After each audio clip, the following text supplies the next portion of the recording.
All right, good evening, guys. Let's turn it. All right, so if I go to my stuff, I can't see the participants and attendees That's if I go to my notes, so I'll have to go back and forth. Yeah, I'll kind of try to monitor that too, because Okay, if I see someone in there, I can let you know. because that we I'm don't trying to get back recognize. to the email, and that ends up in my upper thing. Okay. All right, guys, we're just talking about how to notice when everybody's here, participants on Zoom and the attendees. Just if anybody shows up, that we make sure they announce who they are. Does that include the attendees, or do we don't have to ask them? Well, it's Deb, really, you see, I mean, if you want the panelists, if you want to do a roll call, that's fine of your budget committee, because again, it is a public meeting. But the attendees, I mean, if there are anyone there, you can, like last week, there were 2 attendees. One, there was a name, and one, there was a phone number. as I'm So saying, but phone I don't number, we ask. weren't sure who that was. We did find out But who it was. do we ask them to identify themselves? Yeah, Like in fact, okay, there's an attendee that just came in and you can all see. Yep. If you click on that, that's Mark Pribanow. He's the school principal. Okay. All right. Okay. Which we don't have to have him announce because we can see it, correct? Yeah, so he can observe, and if you Okay. need someone to talk who's an attendee, or you want to welcome them to talk, then I can move them in. Okay. Talk. All right. That's fine. So we're just going through some of the procedures, guys. Looks like, is everybody here? We have Debbie. Bonnie is Yep. here. Yep, Judy. yep, here. Mike, you're here. Yes. Awesome. Sorry, Robert. Yep. Rob, you're here, and Yep. Jerry. So we're all here. Did I miss anybody? Joe Bossy. Sorry, There you Joe. go. Yep. That's all right. I'm here, man. No worries. Yep, I see you, Joe. Got you at the last minute. I didn't want to miss you. So I'll try to keep track to see if anybody else joins us, as we'll be looking for John to join us. We should probably approve the minutes from the Sure. previous meeting. I'll make a motion. Yep, make a motion to approve the meeting. Is there a second to approve, to approve the minutes from last meeting? I'll second it. Second it, okay. All those like to approve or willing to approve the meetings from last meeting? Aye. Aye. Aye. Robert, yeah, aye. All those opposed to last week's minutes? There were none, so the minutes are now official and are approved for, I guess, public display. Is that right, Judy, or Yes. Debbie? Sorry, yep. Yeah, Judy, did you get the minutes? Do I have them here? I think I did. Did you emailed them to me, right, Tucker? I think Jerry's the one that sent them out, but Yeah, Barry? I did, and I think I skipped Debbie the first time, but I resent them to Debbie too. So Okay. Yeah. I know I It's have. faster. I didn't give her too much of a head start. all right. And again, I apologize. I just walked in the door. Some crazy things going on. Well, take a deep breath. We'll be I hear you. At my job, I'm just trying to get to our notes here from, and thank you for the notes, Jerry. I kind of really just went off all the stuff that you said to kind of make a agenda for tonight. I'm trying to get to that agenda right now.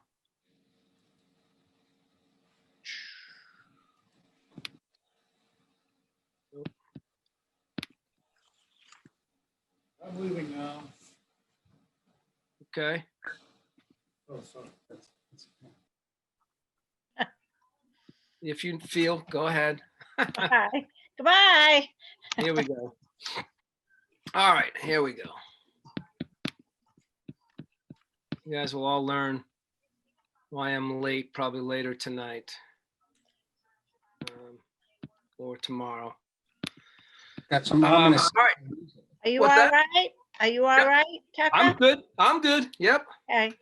I'll find out tomorrow after a test. Let's put it that way. I'm on okay. I was on a contact list and they were just letting me know. That's why I'm a little behind here. So trying to figure everything out. Just found out that I'm on a contact list and I need to go get a test tomorrow morning. So That's why I'm kind of trying to figure where we go. All right. So as we see, I put out a quick agenda. I didn't know if anybody opposed to it or had some different ideas of areas that I thought we all had some interest for discussion. No, I think it was great. I thought it was a good, an ambitious list, but a good list nonetheless. Yeah, and I tried to make it kind of the smaller ones built up to what I think is going to take a lot more conversation. And again, I'm kind of new on this type of a budget. I've always worked in boarding schools where we had a little bit more say and we built it a little bit differently. So Bonnie, I'll come to you for a lot of questions. All right. You've been doing it for a while. But Okay. are we at the point now that we approve or disapprove, or are we still feel that, and I think that's what we'll have to put out on each one of these areas, is that whether or not we want to research more? Some Or some easy stuff, we can kind of give a consensus that, yeah, we're fine with that.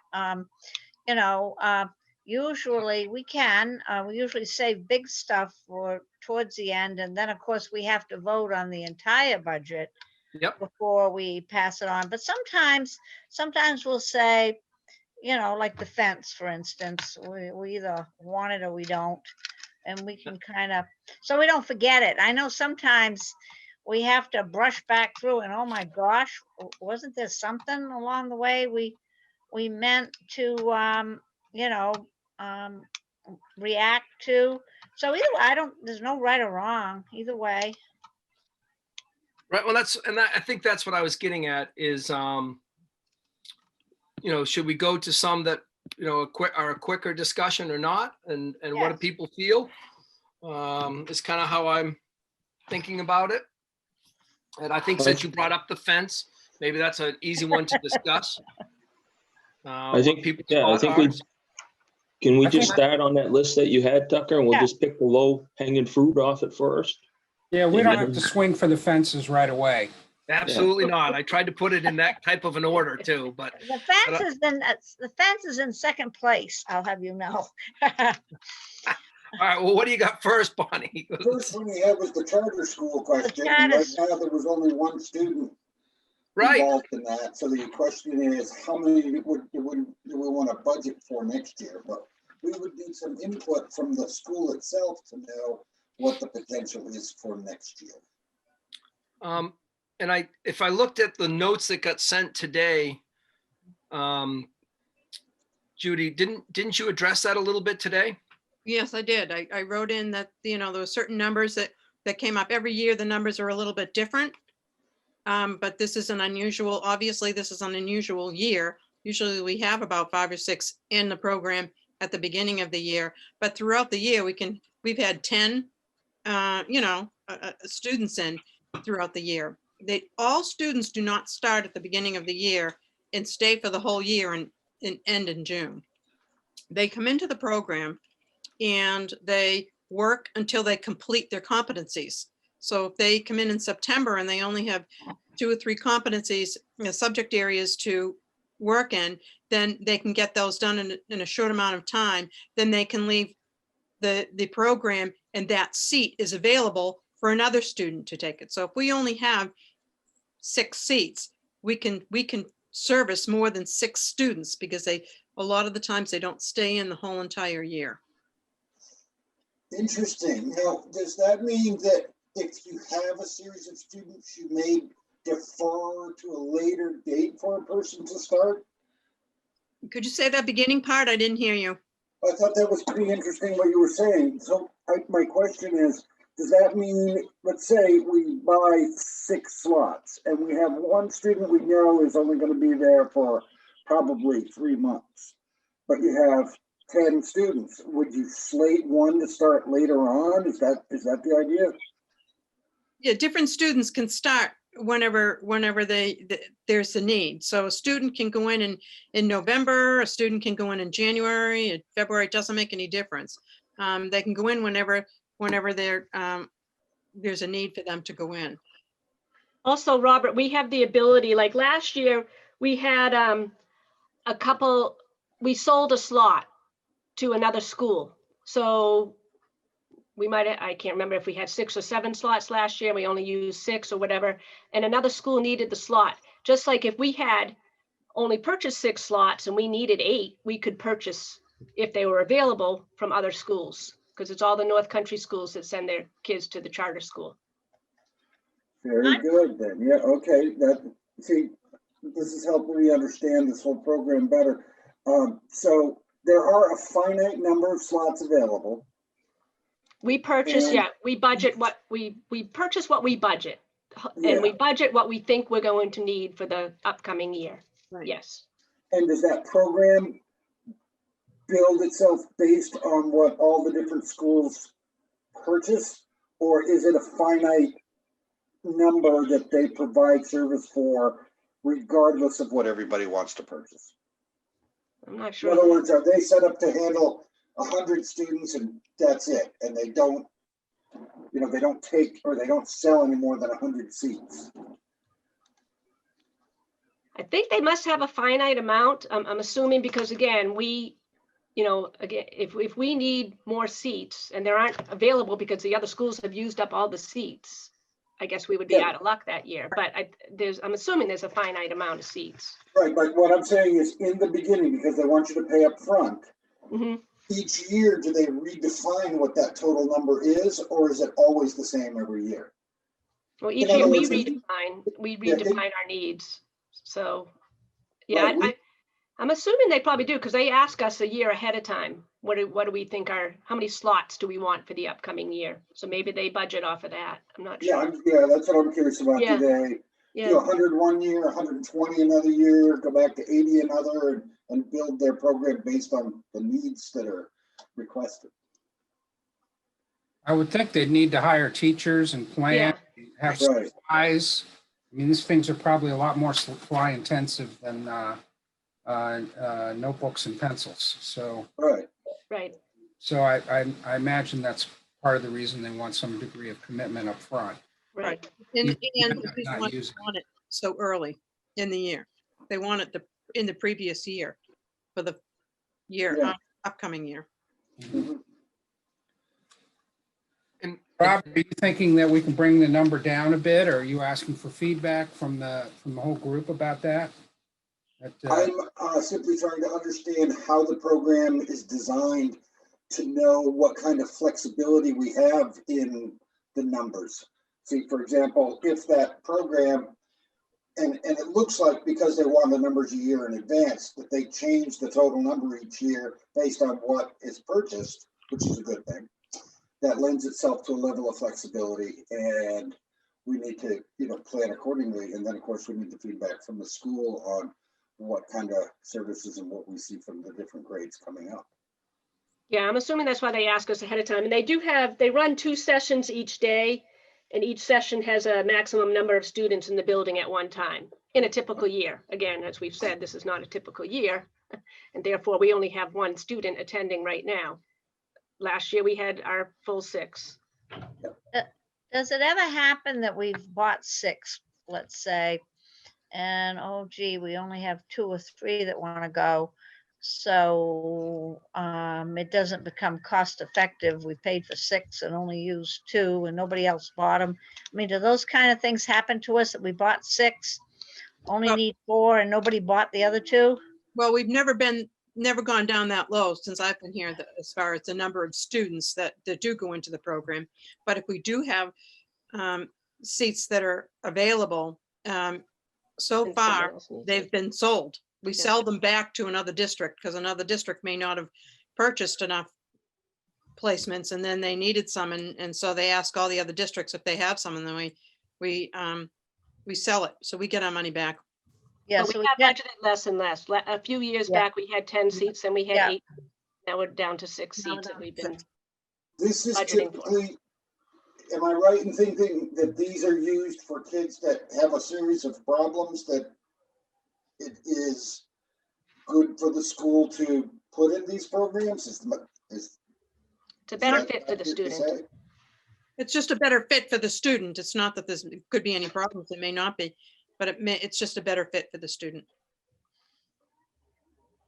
And who decides that? The school or the parents or? And both, it's a team. It's definitely a team. They go and visit the program, they get an interview with the program, and then it's decided, you know, whether the program is going to work for them or not. Is this scholastic only? I'm sorry? Is this scholastic only, or does it include behavioral issues? There may be behavioral issues, but when they're in the program, they may not have any behavioral issues. So, like I said, it's based on the needs of the student and the, you know, in the investment in the student as well. Is it a good program? I mean, you see their scores and do you feel like it's a good program? No, it definitely is a good program.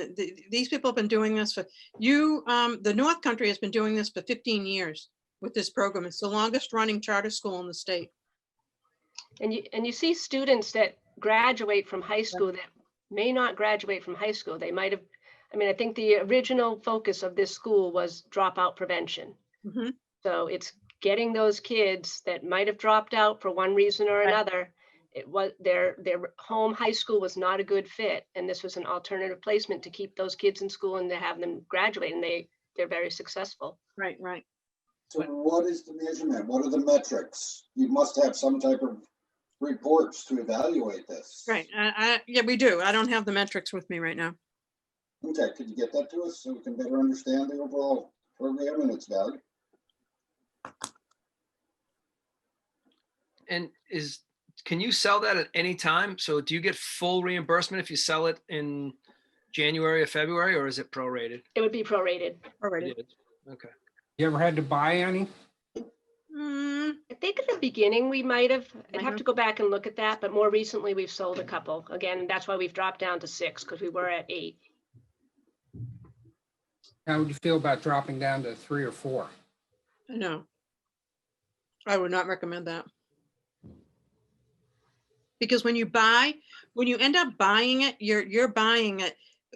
Right now, there are other districts involved besides just the North Country districts. And other districts besides North Country pay more for their tuition. They pay full rate. So if we have to buy, it costs more than what we're budgeted for. If it's a full year, So we're at a reduced rate because we're in the North Country. Is that what you're saying? Yes. Okay. So does somebody that's not in the North Country buy from us at our reduced rate? No.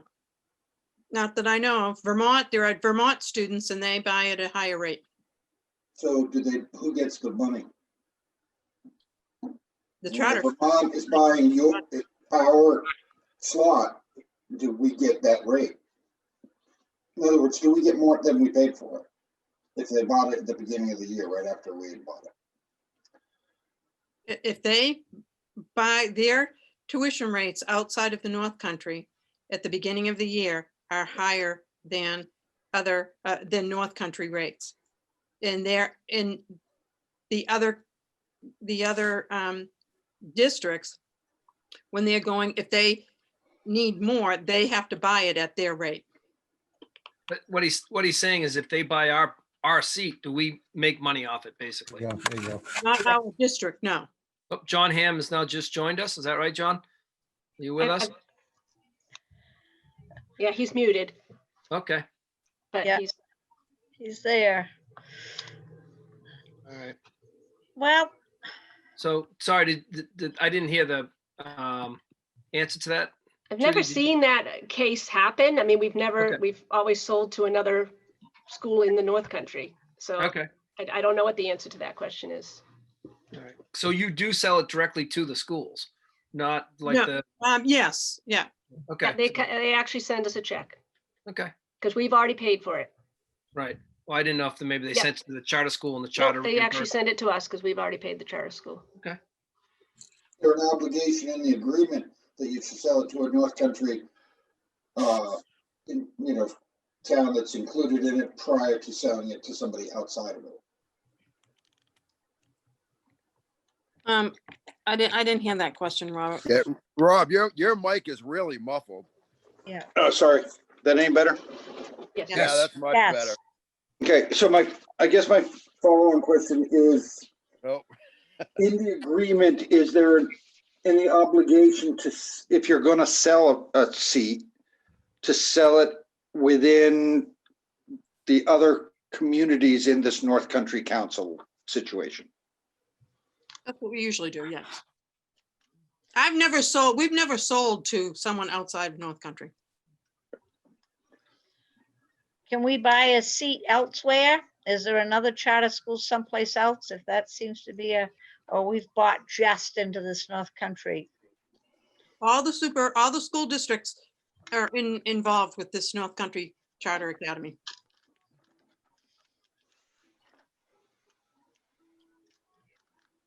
We also, when we're in full session, well, when we're in regular typical times, we also have kids that attend, some of them might also attend the CTE center. So they're going to the CTE for their classes, the vocational programs, and then they can do charter for half the day too. Mhm. So, I mean, it's just a good fit with our students and where any of the kids that aren't at Lin-Wood during the day, just another way for them to get some of their credits. Is this the one and only option to do? What? Is this the one and only option? For this type of, Or is there some other program out there that we need to take a look at too? for this type of charter school? Charters? Yeah. Yes, I mean, there might be some out there, but they're not in this area. not in the North Country. Yeah, I was kind of driving at that also. Are there others that maybe also might be a better fit? I don't know. I would have a feeling we'd pay those larger rates like the schools that aren't in the North Country. Yeah, as you can see in the book, I think it's like $6,500 or $6,600 a seat. Yeah. Yeah, the only thing is, if we don't investigate and understand what the other options are, then we're the fools. We need to know what other options are out there. And Yeah, I make mean, an I think anytime a educated student, decision. anytime they're looking for a placement for a student, whether it be the charter school or it could be a totally other out of district placement, they, like Judy said, they have a team that works together on that to find the best placement for the student. Is 6 the lowest you guys have ever purchased up front in the Yes. existence? Yes, So normally we're at, like I said, I saw that it was 10, 11 a couple of years Correct. in the notes. So it looks like this is the lowest you guys have ever put forward. yeah, we Correct. have been dropping it. Okay. Which is a good thing for the community and for everything. So Rob, it looks like you're asking for just an investigation of any other type of schools like this and the costs. Is that what we're looking Well, at? I just want to say that I've seen programs like this operate, and people are not always wanting to take the extra effort to fully evaluate it because they get into a groove and it's easy just to do this and that. And, oh, we've got this many slots open, so let's go ahead and stick this other kid in here. And, sometimes you need a good shakeup. And since we've already said this has gone like 12 or 15 years, it's time for a good shakeup of it and take a look at exactly what we're doing, who we're doing it with, what the costs are associated with it, and what the true value of it is. I'm not one to sit on something like, oh, we've been doing it for 15 years, so it's got to be great. I don't believe in something being great for 15 years straight. So I do want to continue to look at what the other possibilities are. I'm not saying it's not great, but until you examine all the other possibilities and you understand the value derived from it by looking at the measurements and the metrics that are done for a program, you don't know its true value. And nobody here is familiar with the metrics that are being done, the kids that have gone through it, the value that's been achieved for the kids and the school as a whole. We don't have any input from any of the school administrators or the teachers or anything right now, other than, some basic comments here. Without looking at hard numbers, we're not doing, our job here for the town. And some people aren't going to like that. Some people are like, oh, I don't want to do that extra work, but that work needs to be done. But right now, Rob, we've got a couple weeks to get this year's budget in. That sounds like a pretty long process to go through what you're talking about doing. That doesn't mean we need to skip it. That means we need. No, nobody said to skip it.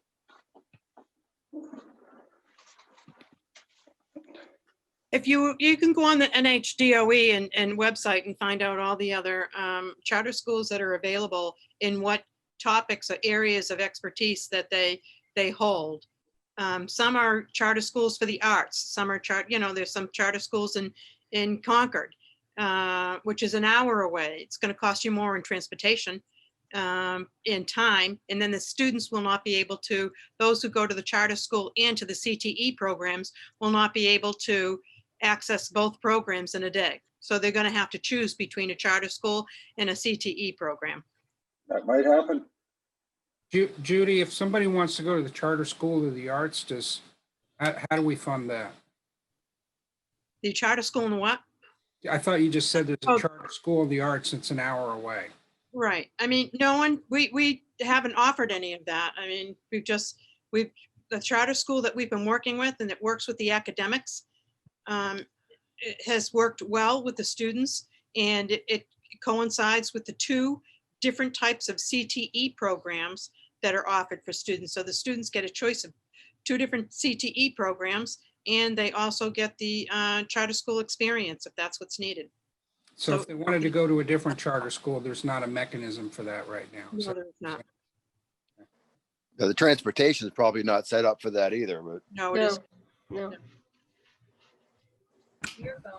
What is the reason, or what is the likelihood of going back to Plymouth? Why is that not being pursued? I think years ago, John, when that agreement was up and the programs at the time that were being offered, the school district looked at the different programs, and also with the North Country Charter School, that's where we're heading.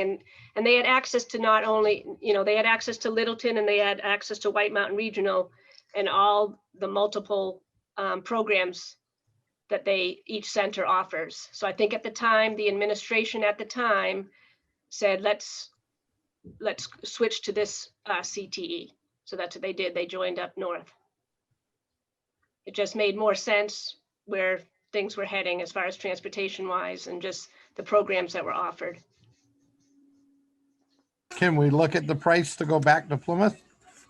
Yeah, I think they're about the same price, because for the CTEs, you pay a percentage of whatever that school district, say Plymouth district or White Mountains district, you pay a percentage of their cost per pupil. And those were all published by the state. And then, so the sending district, which would be us, we pay a certain percentage of that. And that's all in your budget book. And I'd have to look that up because I can't remember off the top of my head, but we pay a portion and the state pays a portion to the CTE center. And so that's how, so it's probably not, I mean, even our kids that go to White Mountain versus Littleton, there's a little difference in the cost just because they each have a different cost per pupil, published cost per pupil with the state. But they're all pretty close, I would assume. And again, it's just more of the programs that Littleton and White Mountain was offering versus what Plymouth was offering. So that was the basis of all the decisions way back when. So nobody really investigated what Plymouth is offering and what the Viability of that program is today versus what we're doing at Not recently. I think a couple of years ago we looked at that again, and we can look at that anytime. I'm not sure what the commitment is. We'd have to go back and look at that with the schools and the CTEs. I don't know how many, if it's a yearly thing or how that works. Was Plymouth, would you call that a charter school, a CTE, or just? That's a CTE, the vocational center. That's all they have there. If a kid wanted to go to Plymouth High instead of here for whatever reason, is that something that can happen? That has happened in the past. If it's parentally placed, that the parent would pay. You're saying we wouldn't make a contribution to Plymouth if that happened? Unless it was like an out of district type of placement that a team decided. And typically it would be like but that's a regular public school. I'm talking more like special ed, but. Okay, thanks. then that becomes an issue of town versus town too, based on the costs of doing something. Something like that. That's something that Bonnie had brought up earlier in this process, and it's something that needs to be considered. Yeah, I mean, any, you know, if anyone in Lincoln wanted to send their kid to Plymouth or Littleton or whatever, just on their own, then they would have to talk to that district, and they pay, it'd be like sending a kid to private school, basically, because you'd be paying the tuition as a parent. Yeah, but the whole town of Lincoln could also vote to send all their kids down, Rather than paying $30,000 per kid. you know, because what if it's 15,000 in Plymouth versus 30,000 here? You guys laugh, but things happen like that. Mhm. Yeah, at some point, the numbers get such that you seriously look at it, you know, and I think we're real close. The amount we're spending for education, we're close to really thinking, can we do it differently? You know, you reach a saturation point. I think we're there. We've been saying that for about a couple of years now, but I think we really are. Because we know the numbers aren't going to, the enrollment isn't going to go up. It's going to continue at this or go down. Well, it's not, and it's not only that, Bonnie, it's also, you know, how's that school rating for the money that's being spent on it? What's your Right. value, your value on your dollar? Where do things sit? And if you're not getting the value for the dollar, it's time to look elsewhere. Yeah.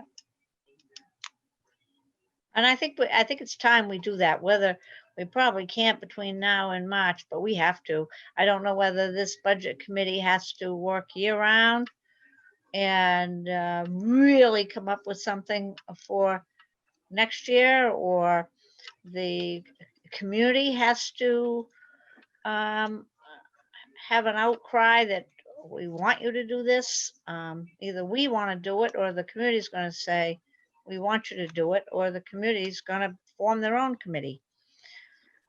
Or do I'm happy to so. work on it year round. What's that? I personally am happy to work on it year Me round, too. because Me I too. think, you know, there really needs to be more than a rubber stamp here. Now, I we're looking at this right now, and we understand there's a need. We understand that there's a time constraint and everything. We understand it's been brought down to 6. I'm gonna throw out, let's do 5. And if we need to buy another one later on and address this, you know, further as a follow-on, you know, year of evaluation of everything that we have here. I'll second either Jerry's 4 or your 5. Either one. I would second either one. It's a step in the right direction, I think. Either number. So it looks like we have a nomination, or whatever, however you want to say it, to drop this to 5. I don't know Does if anybody want to put it to vote, or have any other things to say? Go ahead, Jerry. Yeah, I don't know if we need to have a motion or not, but Okay. yeah, just straw poll. Yeah, all right. That's what You I know, was going to say. Is it, You can raise your hand and I'll see them on the screen if you want. Of the 6 panelists, if you know, think when we're coming up with a final budget number, you want to use 5 instead of 6. I'll put my hand up on that. Jerry, you can add me to that. Okay. And me. Maybe you're calling in on a phone, so you can't do that. I don't know. But 'cause I only see Bonnie is the only one I have a picture for. So, Well, this is Rob, and my hand's up. I'm fine with that. Thank you. all right. We get everybody. Tucker, did you? Yep. Okay, Mike, did we get anything from you? I guess I just really think there should be a little further discussion. It just seems, I've been involved with this for a long time, and I haven't heard all the answers, I guess, and I understand the need for it. I support it, but I also think there should be further investigation if it's something that can be done on campus, our own campus. Right. Nobody Right. talked about that. Just to save $6,000, I guess I'm not willing to just say, let's axe it. And it's not just 6,000 because you got transportation, and I've personally have been against it because all I ever felt the kids learned was how to ride a school bus from here to Whitefield and Yep. back. And years ago, and I, they tried to get me to have one of my children do that program. I looked into it, and that's what I concluded, that it's a good, just someplace to waste time. So I ended up taking my student, or my son, and I spent a year and had him under my wing. But I was fortunate enough to do that, because I understand that not every child is meant to be in a classroom situation, and I'm one of them people. I did the same thing 40 years ago. And when, they didn't have programs to send people like me. And I ended up, and I'll say it, I ended up being successful at what I did. Made a lot of money, and I'm happy in my life. So I just don't want to, I don't know where I'm at, I guess. And we totally agree with you, Mike. The only thing Yep. I threw that out there for was because Joe earlier was saying, we only have so many months, so we're just putting a pin in it right now. Yeah, no, I hear you, Rob, and I don't like to rush into things. That's why I said earlier, I'd like to pick the low-hanging fruit off our list. Yeah. And to me, this isn't low-hanging fruit. That's all, so I guess I'm going to vote no then. Okay, that's good. And I think we should look at I agree with Mike 100%. We should look at it. If my memory serves me fairly decently, I'm sure we bought into this North Country Consortium for it to happen. I mean, it couldn't have been built. It couldn't have even exist if the North Country communities didn't say, okay, we'll give it a whirl. We'll send some kids over there. And that is generally how a program like that begins. And that's how you buy into it. That's how you get committed to it. And I think Robert is right. We need to look at it, is it still the best option for us? I think it's time, after you've been doing something the same way for 10 years, 12 years and 5 years. It's just like we talked about the auditor. I mean, just because you've been doing something a certain way for quite a while, that doesn't mean it's the best way. And especially in this fast changing pace world we got now, I think this committee should work year round and tackle all these issues and just not assume that what we're doing is the very best way to do it. I agree with you, Bonnie, that there needs to be, but I don't know if it's a budget committee issue or is it a school board or the administration to see if the program is worthy or not. I think honestly, yes, it needs to be looked at more often than the 12, 15 years. And that's the problem with a lot of things that are happening in this district, that the same old is how it goes. Right. Very disappointing to me that the school board approved this budget 2 sessions, half hour each. No questioning on anything. And we spent 3.5 hours just last week. And I've said this before, you've heard me say it, Bonnie, but the problem is the community does not care. That's the truth. They don't. They do not care. They care one day a week, and that's when the tax bill comes, and that's the end of it.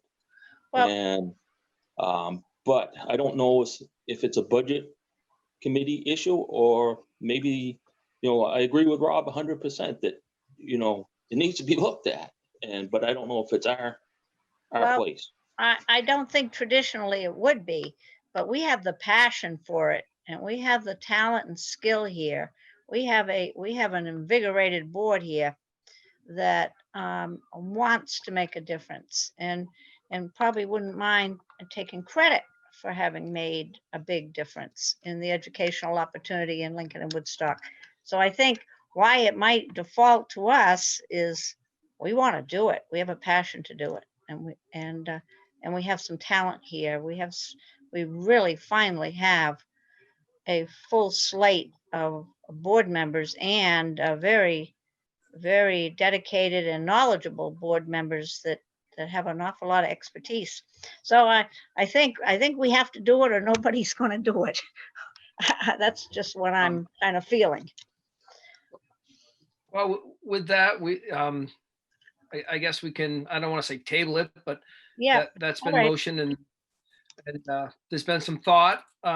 Is there anybody interested and you got a week to look at the New Hampshire DOE charter schools and the costs and investigate that, I guess is what it would come down to. And I don't think we have the time. I know there was some mention of doing it in-house. I don't know if that's our avenue or if we have that time right now, but we could definitely explore the other charter schools versus the one we're presently using. I mean, is anybody interested in looking at that, or do we want to move forward with the dropping one? It's going to take some time to be able to gather that kind of information and even put together the criteria in which we would want to share with each place to get their feedback. So a week isn't going to do it. But you know, like Bonnie was just saying, also the school board, they get worn down with all the day-to-day operations of everything. I'm hoping they welcome the idea that a group of us want to continue it through the year to better investigate certain areas, and probably would even, you know, want to be able to send, you know, thoughts and things our way and, you know, be involved in some of these things that are, you know, close to their own hearts, as it were. So Joe, what is your thought on that? You think everybody would want to kill it, or everybody would want to support the idea of, you know, a year round, you know, delving into these things? And I don't mean for this year, I mean for, you know, next year stuff. And that was my point, Rob, what I was talking about before. I wasn't saying that we really don't care and there's not enough time to do everything. I just mean we have a week right now. Oh yeah, and I get that. I totally get that, and believe me, no problems there, none at all. Yeah, I just don't want you guys to think that I was shutting it down or anything, because I'm not. Nope. Because, and even as Mike Donahue would back me up on, we have tried to do a lot of stuff. This is my third year with the budget committee, so I completely understand it all. Yep. It's just we're a week or so before we've got to present this budget, and if we get that in depth with every single line item that we're going to attack, there's just not enough time in the day. And to answer, I can't speak for the rest of the board, but I can say that any information and all information is welcomed and is always welcome for debate. You know, I All right, can so- add something here, Tucker. Yep, please. The North Country Charter Academy takes in some students who would potentially, some students would be quitting school or dropping out. And they take on these kiddos and they work with them one-on-one, and it's a competency-based program, and they work until they can perform the competency successfully. And a lot of these students end up going to college after this, or they go into a specific vocation. So they also intertwine ELOs in that, in which they visit different programs with the students, and they can look to see what different experiences are out there. They even help them get connected with the different ones, and they're called the ELOs. So they can work with different companies and businesses and whatnot within the area. So they get a taste of what the workforce is like, and then they go back to the Charter Academy and they, you know, discuss it and figure out what skills they need to work on and in order to be successful in the workplace and or college. So it's a very well-rounded program, and the students have been very successful with that program. Graduation rate has been very high. Yeah, that's great. And I don't doubt that this isn't a good program. And the other thing of that, Tucker, is the fact that, you know, the reason why they went to I'm assuming the reason why the boards, all the school boards in the North Country sat down and had this discussion was because the two CTE programs are also in that area. So it enables the students to access those CTE programs as well. No, I think that's good information to know. I think that's part of the problem is not a full understanding of what we're getting for our value. So I think that's good to know. This So- isn't something to tear down something, it's something to Right. to prove it's the best value and have everyone feel and know what the money's being spent on is giving the best value. Agreed. And that's where I was kind of going was that, Yeah. we got to look at the best, and this might be the best. So is there any other discussion, or we move quickly to the fencing? Fencing. Let's go to fencing. Let's keep moving. Okay, questions, discussion on the home run fencing. Did I read that it's for the boys and the girls fields? Is that correct that I read today, Yes. Judy? Yes, Yeah, it's for both fields. yes. Okay. I think that's what you put out there today in a response to our stuff. Any, I'll make a motion that we don't need fencing. Or make that comment for a straw vote. any other comments or? The fencing in terms of, it's not just buying it, it's storing it, it's repairing it, it's setting Yeah, it up, it's taking everything. it down. There's a lot more expense, cost and issues with that.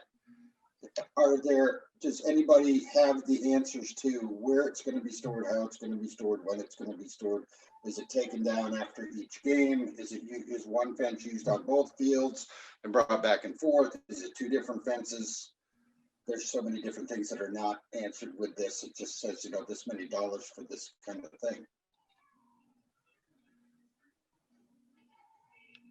So based on this many dollars for this kind of thing, I would say no. But if somebody wants to break out that other information and we understand the total cost and the total value, then look at it again. So we can get the rest of the questions answered that you just asked. I know they are removable. I think they would be up during the season because like the front field, the softball field is also a soccer field. So it's a home run fence that they would put around the field during the season. Most likely keep it up during the season, I'm assuming, because that field is really not used for soccer during softball season. The boys fence too, or the baseball fence too, again, is removable, but that would just be up during the season too. As far as storing it, we can get that answer, but it would either be in the shed or in the garage, I'm guessing, because that's where we store most of the stuff. Yeah, I just thought those facilities were pretty full, and I was more concerned if it's going to be left out, how easily could it be stolen? It wouldn't be left out. It was probably left out during the season. I don't know if people would be walking off the field with it. There's cameras on the fields anyway, so for the most part. Bonnie, did you make a motion to? Yeah, I did, or if they I didn't think want we to ought vote. to act on that. I think we ought to act on the motion. All right, I make a Yeah, I think you motion had a that, second from Rob. Yeah, I think he just officially seconded it and at the end there. So, Yeah. and that's what I was going to say. So let's put it to vote on the fencing. Those that are in favor of cutting it from the budget, I guess. Does that make sense? With the hand, going with the hand, Bonnie. I see you with the hand, or with an eye. Go ahead.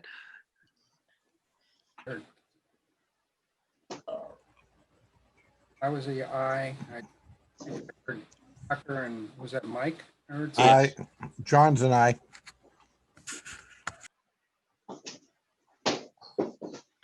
I don't know if I'm supposed to vote or not, but I would Yes, abstain because I'd have You're to a voting abstain member. because we haven't actually voted to pass on this budget to the budget committee yet. So I really haven't voted on our budget yet. So I'm just going to abstain for now. Okay. those, was there another aye? That Robert? Yeah. Okay, we got it. Okay. That's everybody, Jerry? So those opposed, those who want to keep it in or make the suggestion to keep it? Yep. Okay. Hey, Joe, you're not going to be able to vote on anything, it looks like. Probably not, but I mean, you guys know how I stand on all of it anyway, because I voted with you before, but I just don't think it'd be appropriate for me to vote on this budget and then have the other budget and vote on it with the board too, with a different one. So I'm not sure how that works. So it just, for me, it's just due to my non-knowledge of it, I'm just going to abstain. With that, the next one I put up was advertising, and I just put this up because I had a little note next to it. And I believe the advertising was from job listings, and I looked at the increase went from 2,000 to 8,000, and I know we talked about it briefly last week. But I didn't know if there was any more discussion that people wanted to have on it. I know Debbie, you and I know you talked to it a little bit, but I just had that it was a point of interest, so I put it out there. Is there anybody that wants to put any discussion on that, or? Well, Yeah. are people using like Indeed and other things like that? I mean, are we doing as much like advertising to find employees? I don't know. I don't know why we need 4 times as much money. Yeah, and first of all, it's a budget figure. We did explain last time that we are now using Indeed. We used to spend, I mean, there were some years we spent $20,000 in advertising, primarily for employment, but if we have a bid that goes out, whatever advertisements we put in the newspaper, legal notices, things like that. But we have been working on getting that budget down. 8,000, you know, again, you can see the last couple of years, we haven't spent that much, but the budget used to be quite a bit higher. You know, we've been working at bringing that number down. We have cut it in half. Is there a and is it that fee for using School Spring in this? For using Ed Jobs. Ed Jobs, okay. Yes, You guys, okay. we use Do Ed we Jobs. do we have any notable positions that we have any anticipated need for advertising for, such as senior positions? And we don't have any yet, but every year we have something open. We have subs, we have, you know, No, we've I'm not had talking Tara. about subs. I mean, more things that are generally more expensive to advertise for, like, You know, superintendent or principals and things where you're doing a wide Yeah. swath rather than, you know, substitute teacher. You know, that's a whole Right, different. right. I don't know if we have any at this point, but yes, you're right. It does cost quite a bit more. We usually do that through New Hampshire School Boards Association. We pay higher fees for some of those positions, but when Yeah, we're just, doing a bigger just for the search. bigger reach. Yeah. So, but there's no contracts ending or anything like that that we're aware of, right? No, not right now. And I guess with Ed Jobs, do we pay annually to be part of that, or is that per listing? And we pay an annual fee. There is an annual, and that's included in that, Yes. Yes. obviously. Also, I don't know if this was mentioned, but the amount that's in that line also includes any type of postings for meetings that have to be posted in the hearings that need to be posted in the newspaper. That includes those postings as well.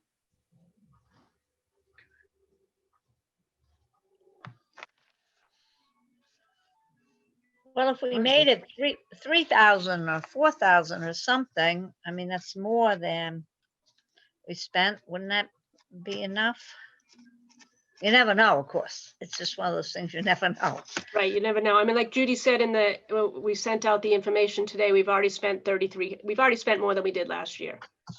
We're up to about 3,300. So, Is that due to more COVID announcements?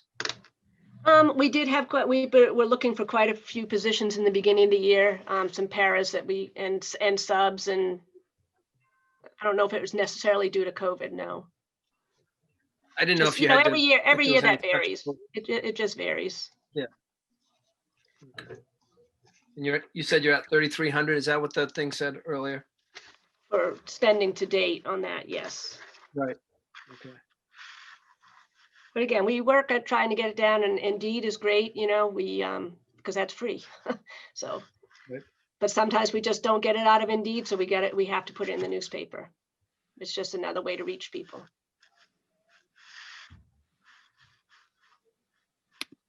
There any other interest or concerns about this area? Does anybody have any forethought on this? Just curious, who put together the $8,000 number and how it's allocated, you know? I heard newspapers, I heard the job service. I don't know what the costs are or what is typically spent on any of it. We know the 2,000 something dollar thing is for this year's costs to date. Is that correct? About 3,300 this year.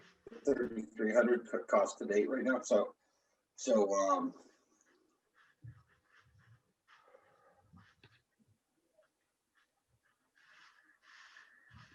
All right. Anybody want a motion or suggestion on this, or should we just move to the I'll next? say 4,000. I'll say 4,000. Make a motion for that. Lonnie, she said we're already up to 3,300. Well, so do you anticipate it's going to be more than this year, next year?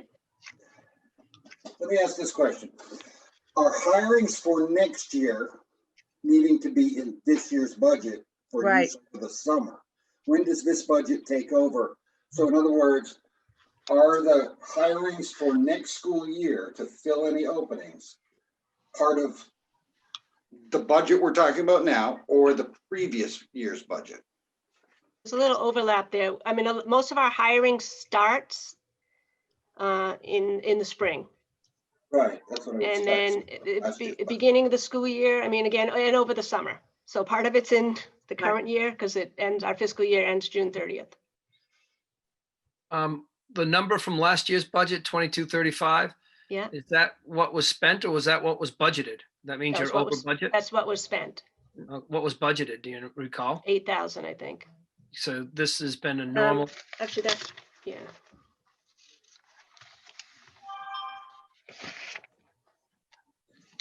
I suggest we table this and look at the last 5 years of actuals versus Okay. budget. All right. And if we find that it's budgeted 8,000 every year, but we find that it comes in well under it, we should address it accordingly. it's, All right. yeah. It is definitely, the actual has definitely come down. Again, that's why we have been trying to reduce that budget line.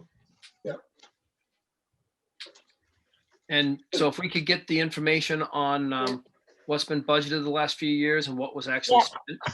spent. Yep. That would be helpful for us to moving forward.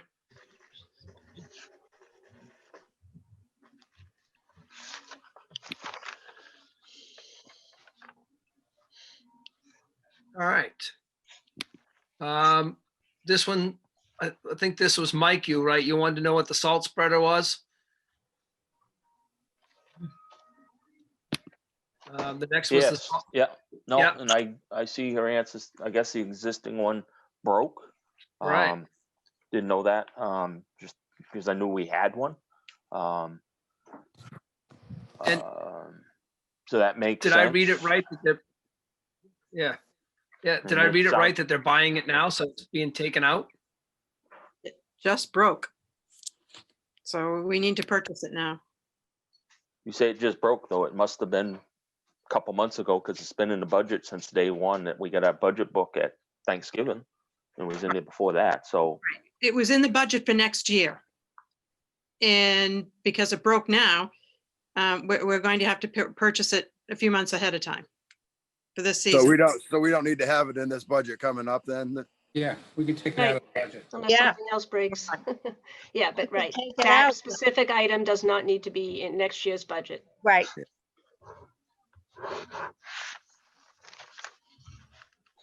So what will that reduce it by? I don't have that. I'm trying to find it. $739. Yeah, like almost, I was gonna say 800, but okay. Yeah. I don't have it in front of me. That was a guess. Yeah, nice. And then I also have the boilers and inspections, but after I read Judy's thing, it looks like that's all just inspections, which is mandated that we have to pay and have done. Is that correct? That's correct. So really, there's nothing we can do there except for the 739.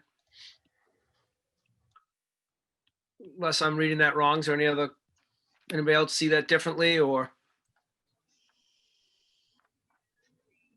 All right. Yeah, go ahead. You saying something, Jerry? I'm sorry. I said, yeah, that looks right to me. Okay.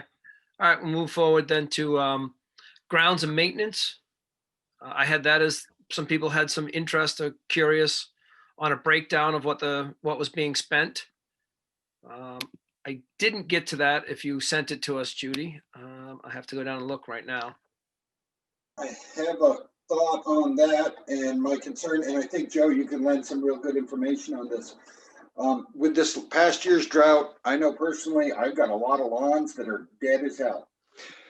I don't know what that did to the school, but Joe, you're certainly familiar with this area in terms of what what it takes to upkeep it every year. What are your thoughts on this number for what's going to be dealt with, and also input from Mike on the potential drought damage to the fields that may create some additional expenditures? Well, it definitely created different. It burnt all to heck this year because they didn't get the sprinkler out in time to actually get ahead of it. I don't know if the town did not give us permission to use it because of the drought, but it really set us back a little bit as far as it burnt everything down to a crisp, and it's going to take some serious help to get it back. So they're definitely going to need money in the budget to do that this year. Would you say that the dollar figure that we're looking at right now includes what's needed to take care of this, or is it insufficient?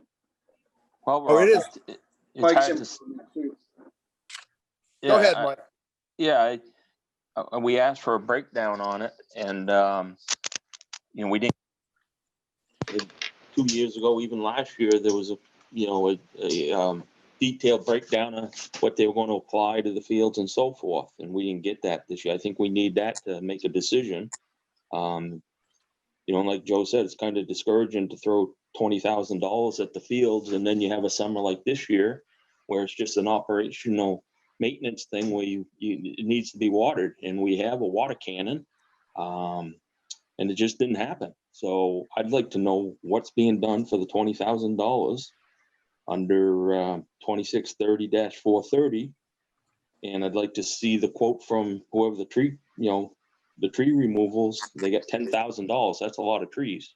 Do we have a quote on that, or is somebody just picking a number out of the air? Those are things that we had asked for the last time. We used to let Mr. Baker cut the trees down. That's Yeah, that's over.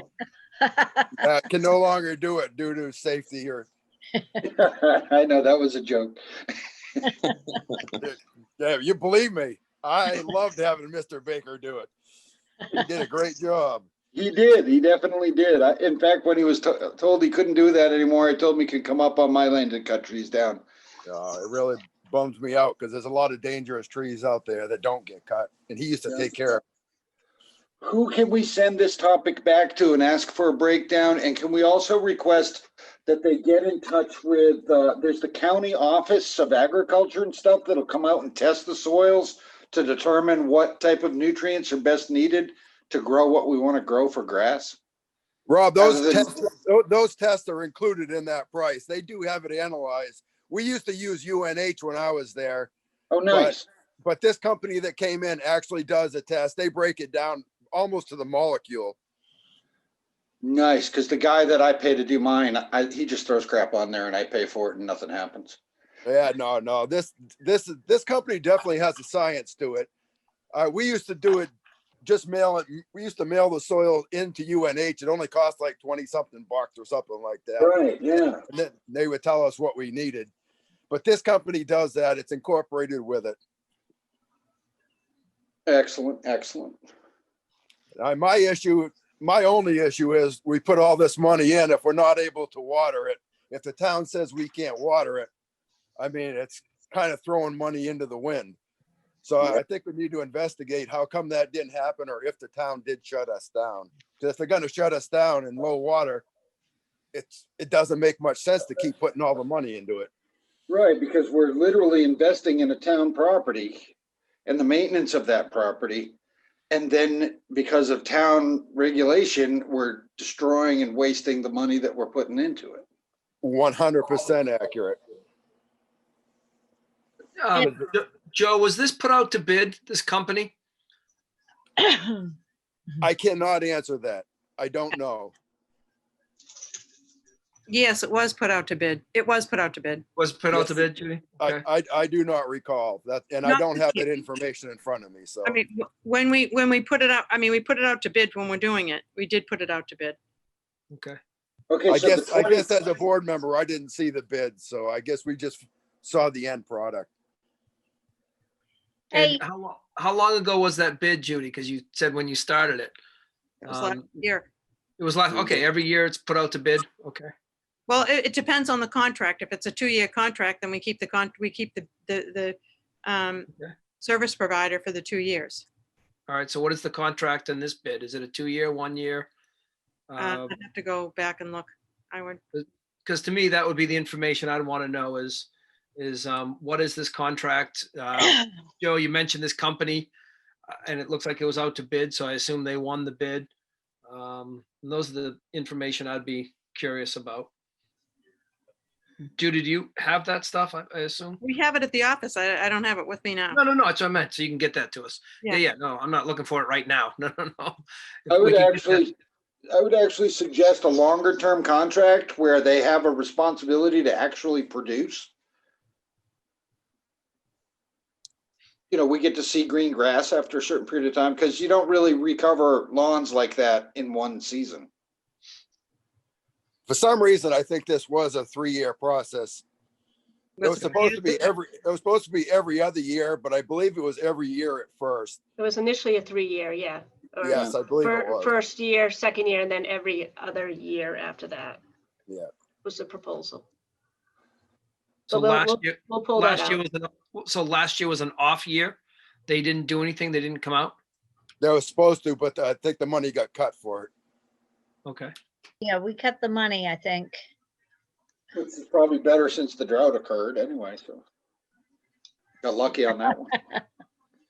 No, when we funded it the first year, it was a biannual. We were told it was a Yeah. biannual project. That's why it didn't happen last year. That's why we cut the funding. Yes. Simple as this. Just Okay. the administration just said they're gonna provide us with the information. End of story. Just wait till we get the information. That's where I'm going. I agree with you on that, Mike. I think that we should look at the contract and all that information. And is this the same people that will be doing the tree cutting? It's a No, different contract? no. Yeah. So I we think should, that, I mean, you should also include in that lawn care. I mean, nobody has ever come down and said, what is the cost of us to do it ourselves? okay. I mean, it doesn't take much. We have the throwers and everything to put fertilizer out. The town aerates for us. I mean, we have the capability to do it ourselves. Nobody's ever said what it would cost to do it ourselves. That's all. Well, remember, Joe, we looked into that last year. Yeah. You, I, a couple other members, and we priced it out. And we got the equipment to do it. They said they're just buying a new spreader tonight. So got the tractor. Just need the drive, I guess, to do it. And but that's something that can be looked at.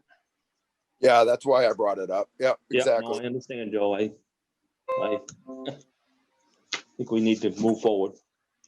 Okay, so we got information coming. I think that's great, and we'll move forward. My next thing I put was special education. Should we evaluate this area? It was obviously a big discussion. I know it's a lot of mandated information from the state.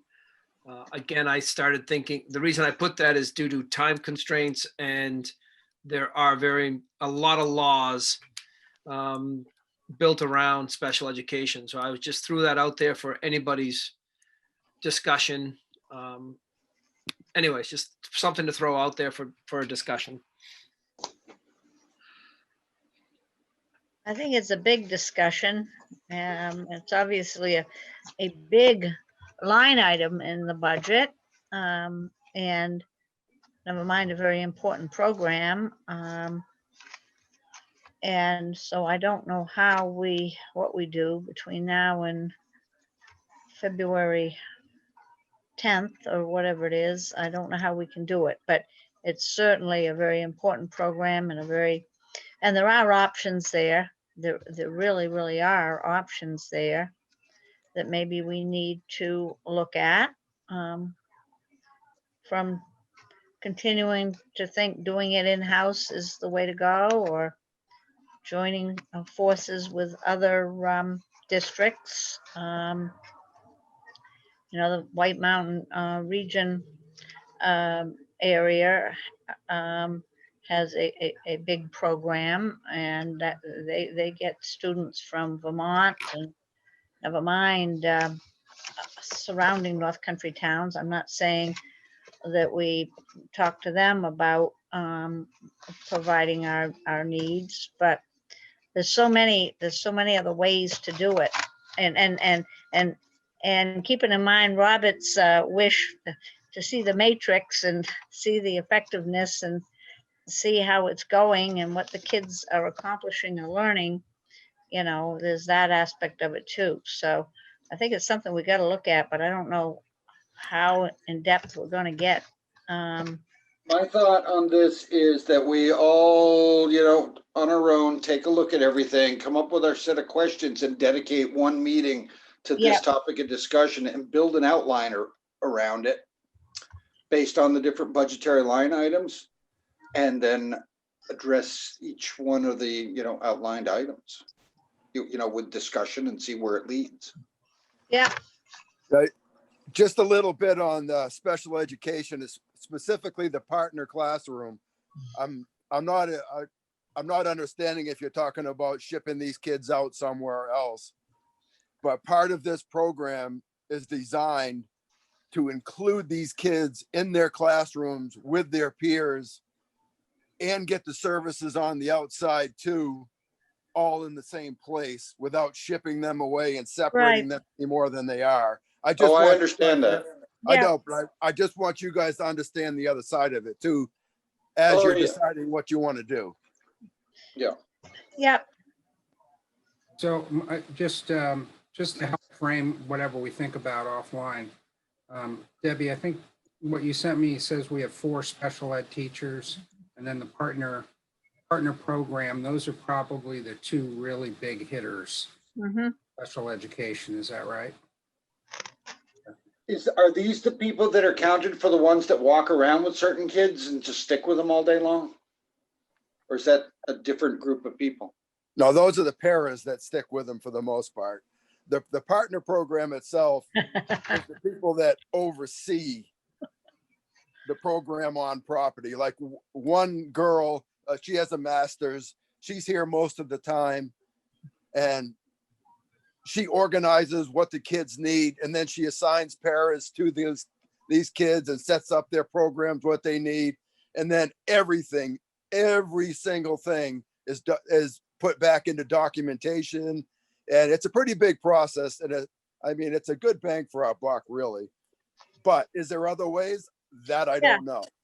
And there may be. I read that 28-page handout we got. I read it and it was quite informative.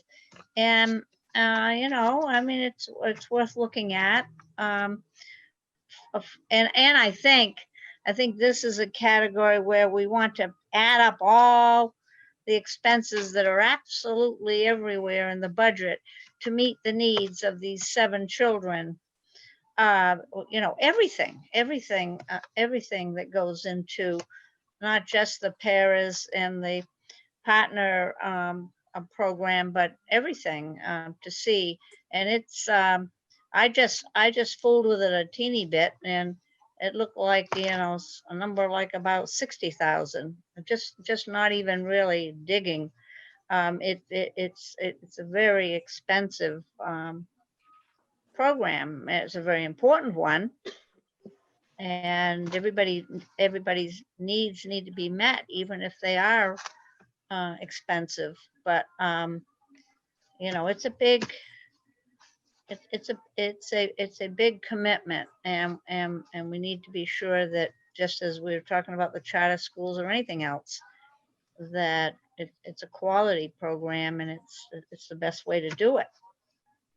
And I think when we signed up for that partners program, we thought it was going to be temporary and kind of help us get all organized and be able to do it on our own. Maybe we can. Maybe there is talent around that can help us with it. Well, the reason we ended up with this program was our director of pupil services issue, and we had to buy into it to correct our special ed department with the efficiencies we had. Yeah. And that was my recollection. It was supposed to be temporary. It was supposed to teach us how to run it and go away, not keep this Right. $300,000 figure around.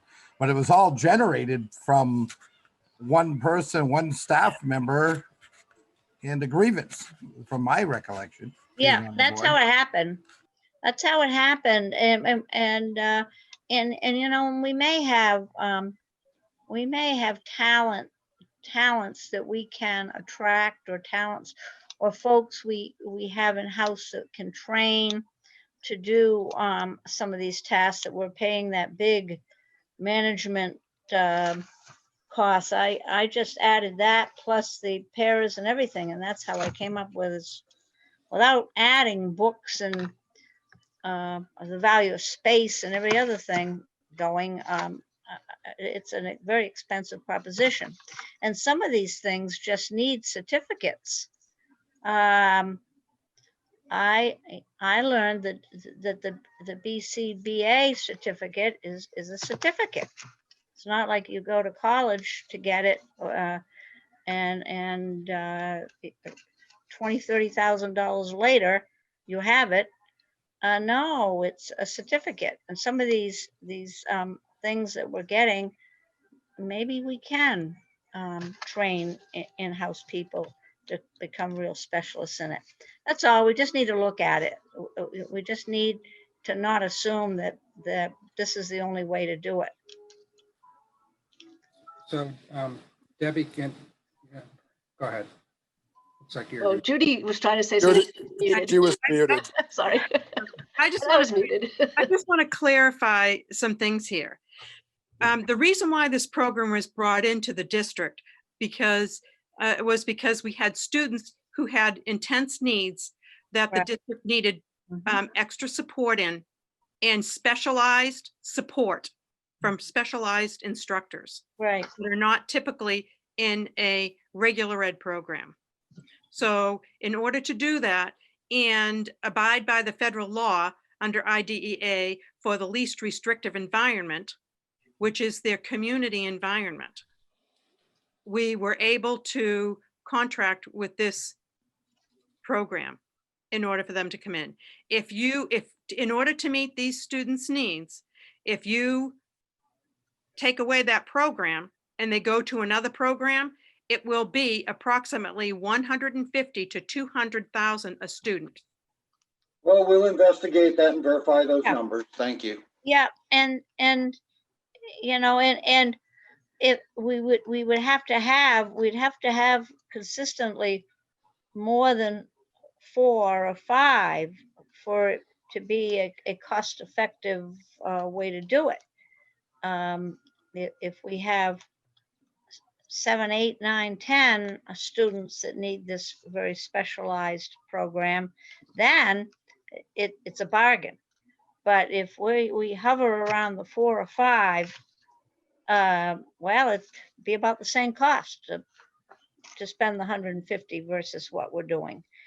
So I don't know if this is an area or a need that's going to grow, or is it going to be hover around 6 people? Or is it going to be 4 people? Is it going to be 12 people? You know, how effective and efficient it is depends upon almost that trend also. So I think it's something we look at in our year-long research. We need to look at it. Yeah, so we gave you the documents that the Director of Pupil Services, the presentation she gave to the school board. She is the expert with this program. She works anytime there's a student that has a need, along with a team. They have a whole process to find the best placement for the student. So they've researched, and so she can give you, I mean, again, there's a lot of information in that report that we gave you. We also gave you the total cost of the program, including the cost from the NECC and the cost of our paras are all in there. So you can see that. But if you have additional questions, we can get that information from the Director of Pupil Services. And all of the rates for the out-of-district placements throughout the state, there's the Department of Ed under the special education. You can get all those rates. Debbie, can you comment on the 4 full-time resource staff that you use? Yeah, so, okay, so I think the numbers, we gave you information because you had asked about, and I'm trying to find that right now. Yeah, The special ed well, this staffing was and this students. was- So we have 54 students with IEPs in the district. And we have 4 certified teachers or caseworkers. 7 of those 54 students are in the partner program. The other students, those 4 teachers are the caseworkers for those students in their IEPs. And they're in the elementary school, middle, and high school for wherever the students are. And that would make them eligible for things like OT, occupational therapy. If it's in their IEP, yes, which is determined by a team.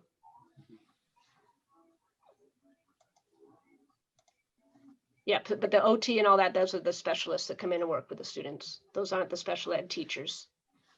Is it my understanding that all 7 kids are in the elementary school right now? There's no partner program kids in high school? Right.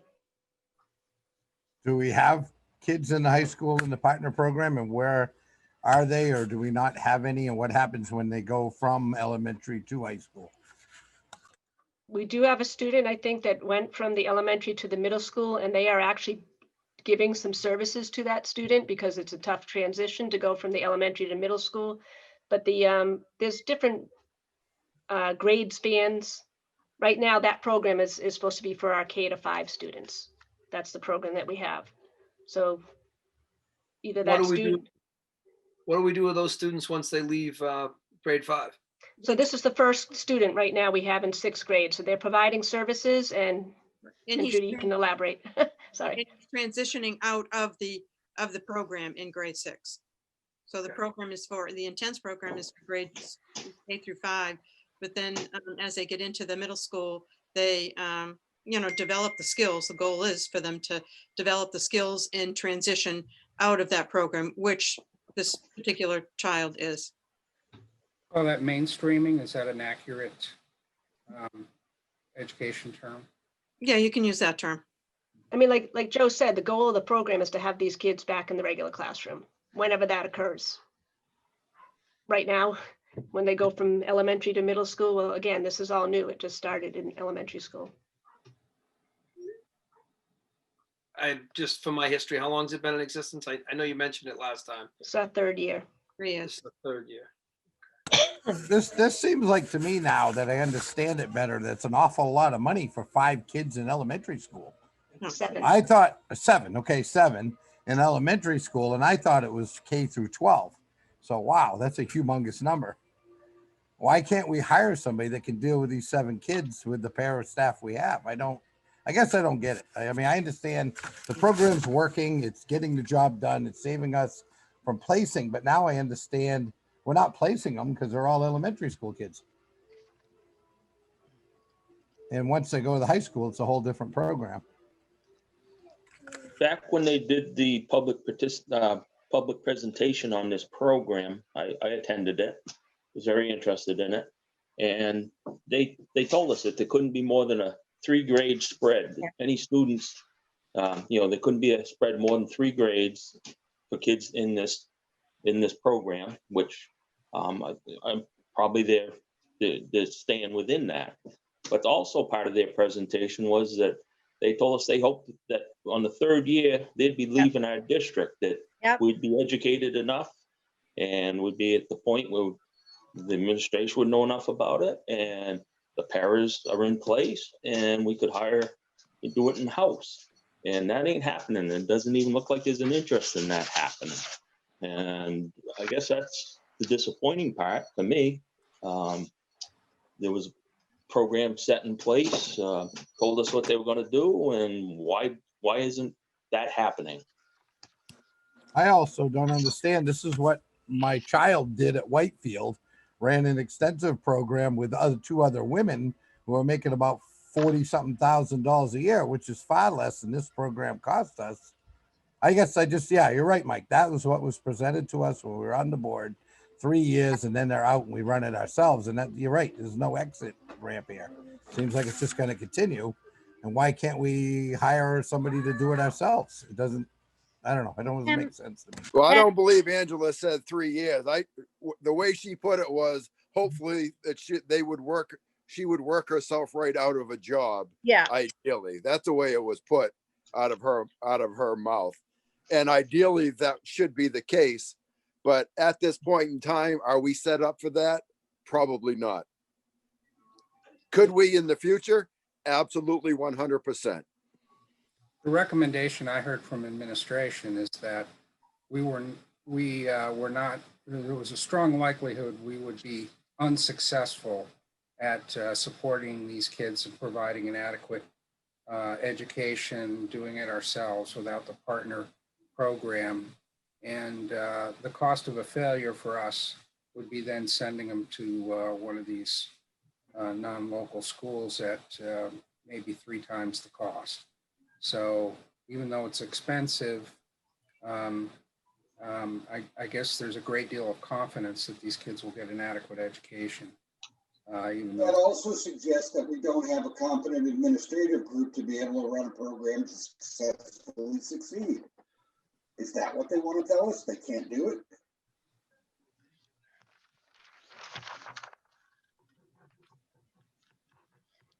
I'm curious, have we looked at any other schools that are doing it on their own? Have we done any investigation into that? I know 100 years ago, it feels like Littleton used to have a pride program, which mainstreamed kids. And there were some other schools, I can't think off the top of my head. We have other schools that are trying to get into this program. There are, Joe, okay.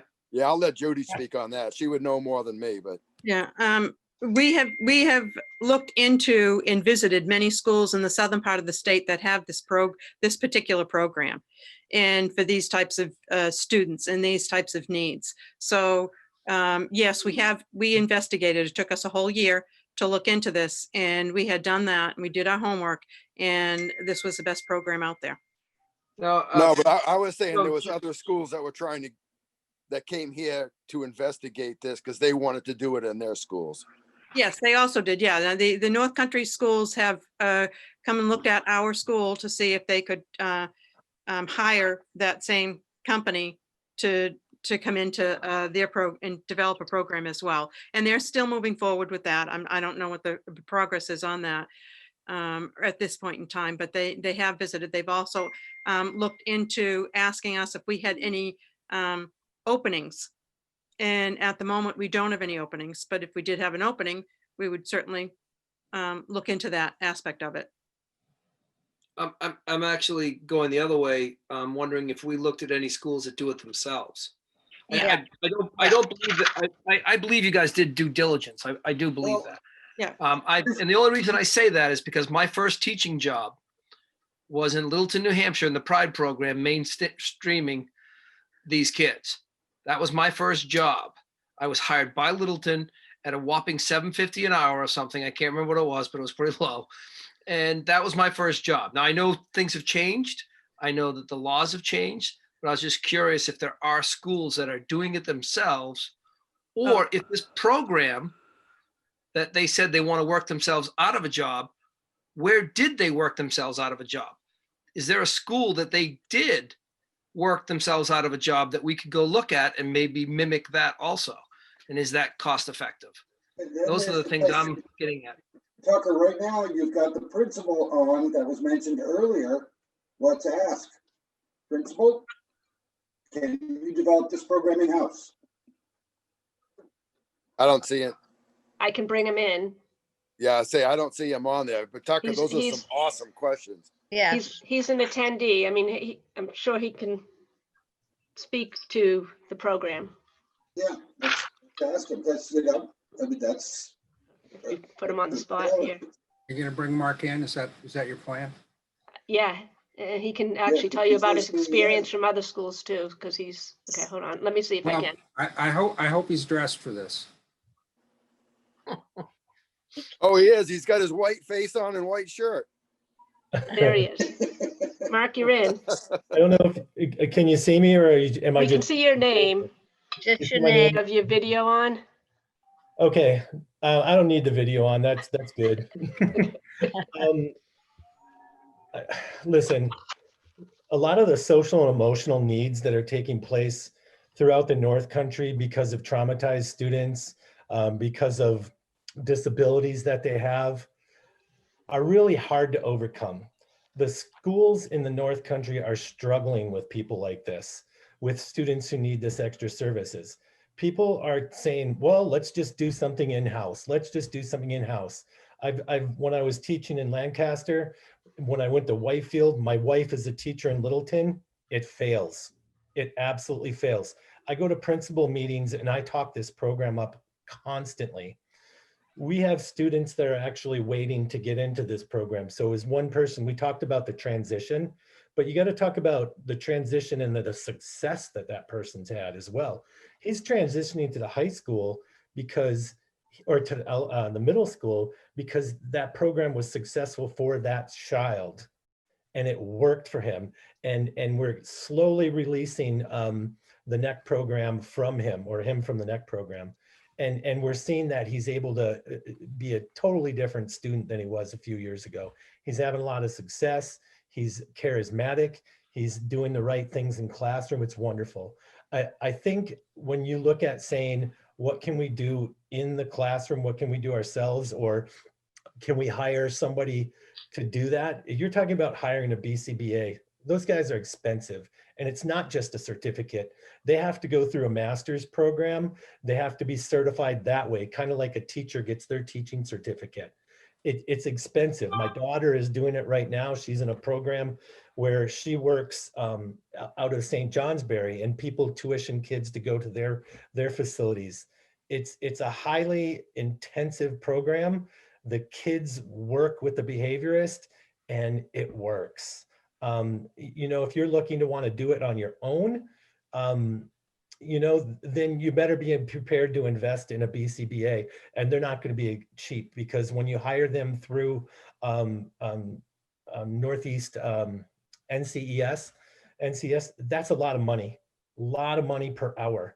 These guys make a ton of money because they're worth it. We already have a program that we have that is showing to work, and you're giving it a couple of years, right? This is maybe the third year. We're giving it that time. And I think you're doing a disservice to the students and the students' needs if you choose to want to do away with that. It's a wonderful opportunity. I've seen places, you know, when I worked in Virginia, we had troublesome students. They know what to do. They get rid of them. You know, getting rid of them is not the solution. These are people that are in our community. Their families are in our community. They pay their taxes as well. And it is a service that works for these children. And honestly, you know, I think it's a beautiful thing, and you guys did your community a really, really good thing when you decided to go with this. That's kind of how I feel about it. I ask, you made a comment about these kids waiting to get into this program. Do we Yeah. have a limit on the amount of kids, and why aren't these kids in the program if we're paying all this money? I just found out now that we have more kids that should be in the program that aren't. Can you explain that? Well, because we only have X amount of people that can be in the room and X amount of subs that are associated with them. You know, once that person graduates, so to speak, you know, we can, I want to be saying that there's only so many. The ratio is definitely 1 para to 1 student. And I'm not sure what the ratio is with the BCBA to supervise the rest of the paras and the students. So that could be why there's people waiting, John. I'm not 100% certain on that. Can I get an answer from the administration on that? In a BCBA, we found that's a certificate, correct? That's not a degree. Is that my understanding? It's a But master's program. You have to have a master's degree and you have to go to school and train to do that for that program. You can't just say, I'm going to take a couple of courses and call it good. So you have to already be in an educator field or Right. something like that. And Right. then you have to go on to take your master's and get it. Yes. Right. It's a certification on top of a master's is what it is. Okay, thank you. I guess I'm more concerned that there's kids that aren't getting into this program now, and we're paying an awful lot of money for it. And I want to make sure every kid that should be in it's in it. Mark, were you talking What about I'm other getting schools from wanting this their kids to is- be in the program? I'm sorry. I heard a couple people talking. I took your comment, Mark, when you said other people were trying to get in the program, or you were talking about some of the other schools. Or were you talking- No, I'm talking about us, because I know that when we do our special ed testing, you know, we have to figure out, you know, what do these kids get? Depending on their diagnoses, do they get a regular special education with maybe one of the other 4 special education teachers, or do they qualify to go into that program? And some of the kids do qualify to go in that program, but what happens is we end up working with them in the classroom until there's that ratio that allows us to operate more efficiently. So Mark, are you saying the maximum is 7 for that? Yeah, Don't The quote me on contract that. is for 7. Don't quote me on that, because I don't know that. No, that's fine. That's right. Judy, you're is. saying, I'm sorry, Debbie, you're saying the contract is for 7? Yep. And is that for very specific needs, or is that for anybody that's in that program? Because there are people who need more, and there are people who need less. So is that for? Sorry, Yeah. I got feedback. That's Is gonna that- be is based on the just- team just and per what the person, team Mark? decides necessary. I'm sorry, I didn't hear that. What was that, Mark? Okay, so the IEP process, look, you have a team. You have a team of teachers, the special education teacher, the people that are doing the testing. That's going to be based on all of those people, including the parents, all of those people that come together and make that decision, whether or not they should be qualified for the, or whether or not they qualify for that program. Yeah, no, I understand the IEP and process and all that. But I know that some IEP is a lot more extensive than others. Right. So there is obviously a minimum or a maximum need to get into this program, and we can only provide for 7 for the money that we're paying now. Is that correct? That's what I'm understanding. Yeah. Per our current contract, correct. Okay. So my initial question was this, Mark, and I think I've got my answer as no, you do not feel competent to create this as an in-house thing. Is that, Not unless you're willing to hire somebody who has, you know, who has the correct qualifications to do it. right, and I understand that, but with the budget that we're spending as is there an upside for that amount of money or less to be able to do this in-house? And do you feel competent to do that job?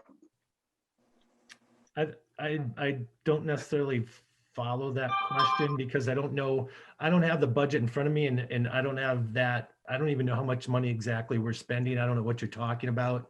As far as that piece, I don't know how to answer that right now.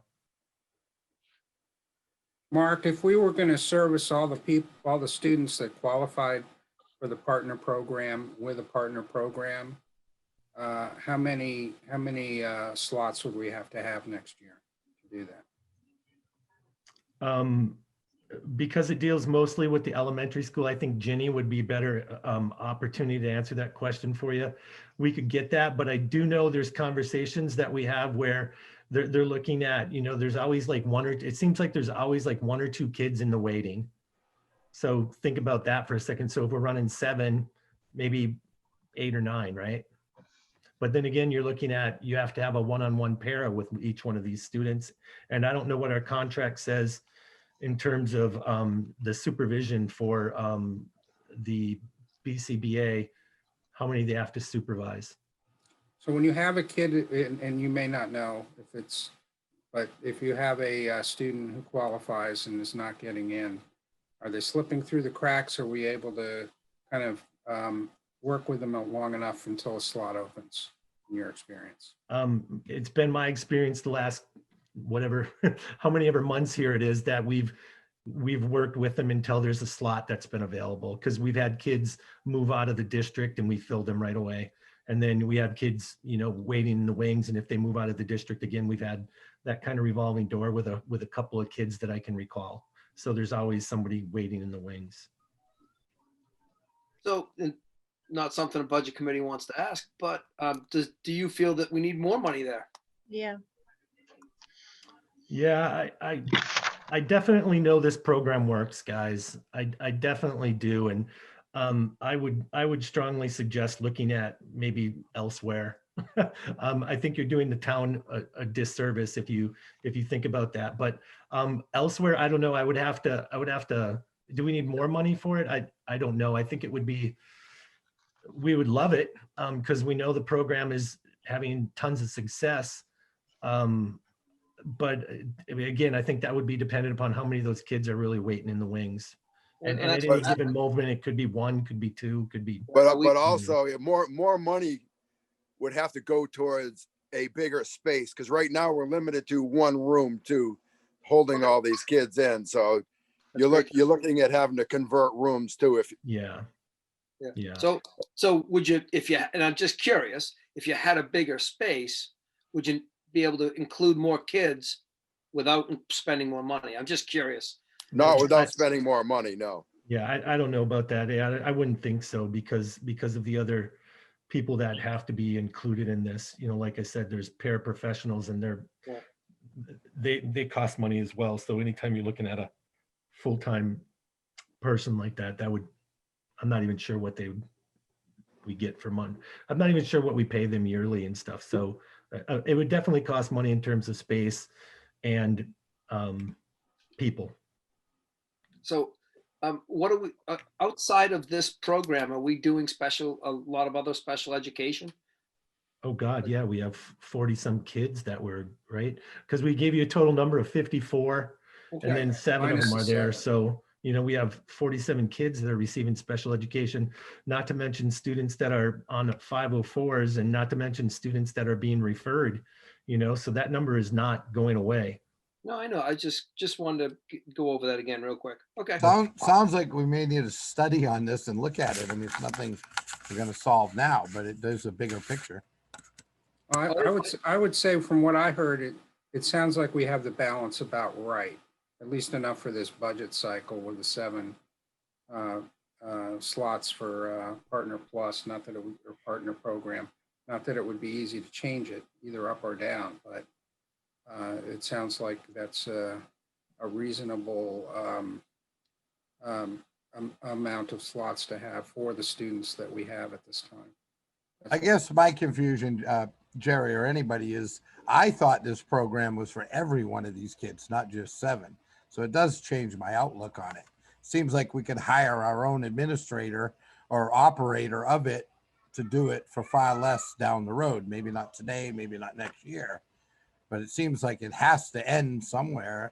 And $300,000 for a program that now I realize only services 7 kids is a lot of money.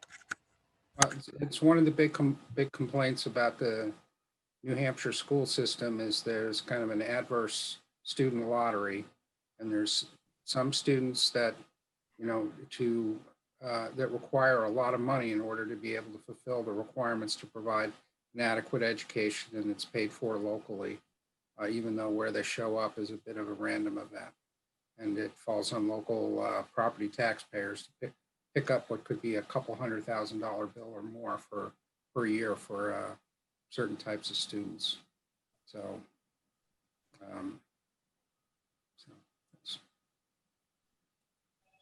that's my comment on that. I think we all learned a lot. Thank you, Mark. That was great for coming in. You're welcome. So I can move Mark back out as an attendee, or unless you want him to Yeah. stay. No, okay. Hopefully I can do this correctly. Thank you, Mark. That was informational for me too. I'm sorry to. You're welcome. That was nice to be able to go right to the source here and get some information for us. Okay. And I am in agreement with Jerry. I mean, this is, we've talked about this year-long budget, that this is something that's much bigger than our February 5th deadline. So for me, I'm one that's content with moving forward.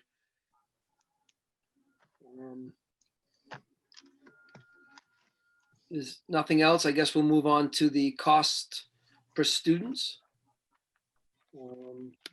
I'll put out there, Judy, I think, did you say that the New Hampshire, did I read somewhere that we are in some publication as 26,000 per student, and we as a group have found 30,000, and those are just approximations?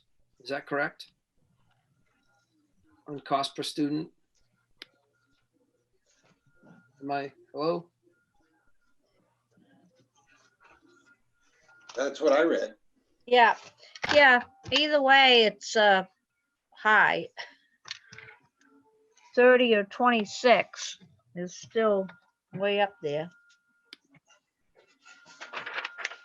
Judy, you're muted, I think. Sorry. I don't know where the 30,000 came from, but the state came in, and that's in your documents as well. The state came in with their formula, we're at 26,000. The 30,000 came from taking our total budget and dividing by the number of Right, students. right. Simple math.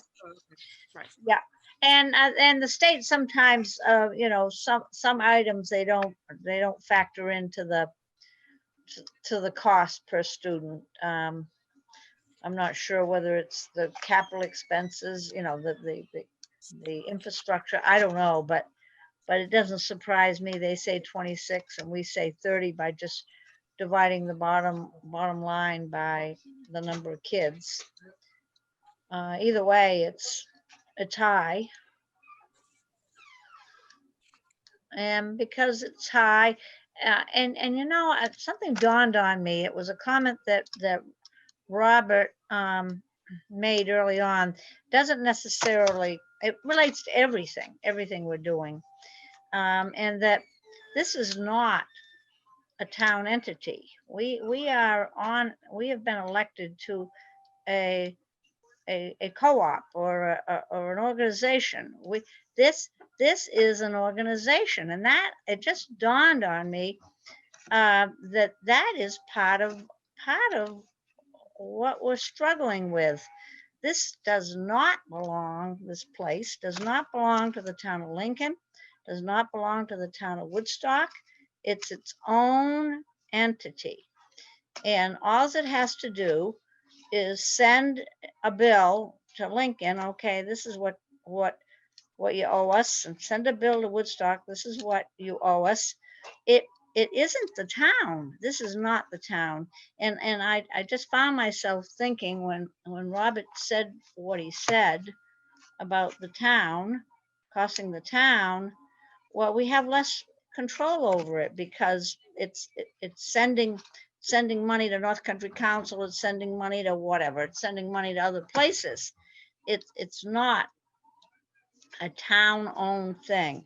So that might be part of our struggles here, part of our difficulties here. And I don't know, there isn't that same focus on saving the town town's property taxes or saving the town of Lincoln or the town of Woodstock money because, well, you know, it's a separate entity making their decisions based on what they feel is an educational program, and send them the bill. And it just dawned on me in our discussions tonight that that might be part of our struggle here that we've had. Yeah, but all meetings, everything are open to the public in Right. both towns, so they could They could, but they don't. participate, but they choose not to. They don't come to this entity. I They know it. don't come to this co-op meeting. I They don't. agree. And that's half of our problem. It just dawned on me. It's painful. They don't come. They don't participate. We No. don't have help in our job. We don't have a public outcry. We don't have. Well, sometimes they do right before a town meeting, and then nobody shows up, and nobody comes to vote, and I mean, it's a vicious cycle. It's crazy. There's a lot more attendance at the town meeting, but the school budget's already been voted on at that point. It's a plug number. There's nothing you can do at the town. Exactly. Nothing you can do. Nothing. The town of Lincoln can do nothing. The town of Woodstock can do nothing. Nothing. Except for withdraw. Except for what? They can withdraw. Yes. You gotta understand that every time you raise this budget and you shove this budget down on people, the people that live in this town and the amount of money that they make on the jobs that are supplied in this town, which are not high-paying industry jobs, they're getting taxed more and more, so they can't even live in the town. There are people being pushed out of the town right now because of these. It's true. You're muffled again a little bit, Robert. You're kind of muffled. There you go. Yeah, so when you look at the tax bill, because the town of Woodstock just got the taxes reevaluated. And when you've got people that are starting to have to pay $500 to $1,000 on their home for their taxes, they're going to be selling their home and getting out of here. And their taxes, the biggest bill they've got is this school. The big portion of the tax is the school. I don't think that's the bigger portion, and they have no say about it. Or they could if they'd attend these meetings and get involved in it, but they don't. So I have attended these meetings for years, and I have watched the school board in the past. When the vote would have gone against the school board, the school board won't vote. They'll delay it and push it off to another time when people don't show up. There's a lot of local manipulation in this stuff. And if I'm going to be on this committee, I'm going to drill down into every little piece and part. If we're going to do this, we're going to do it right. And if we're shut down on it, we're going to have to find another way around it. Okay. And I'm just going to try and pull us back a little bit we were going to talk about the cost per student, which I know where it affects. And I think, Jerry, you had some information on that last week. Well, what I was going to say is that I think part of our diligence is that, you know, we ought to look at where, you know, since such a high percentage of our costs are in personnel is where the teachers are being assigned and so on.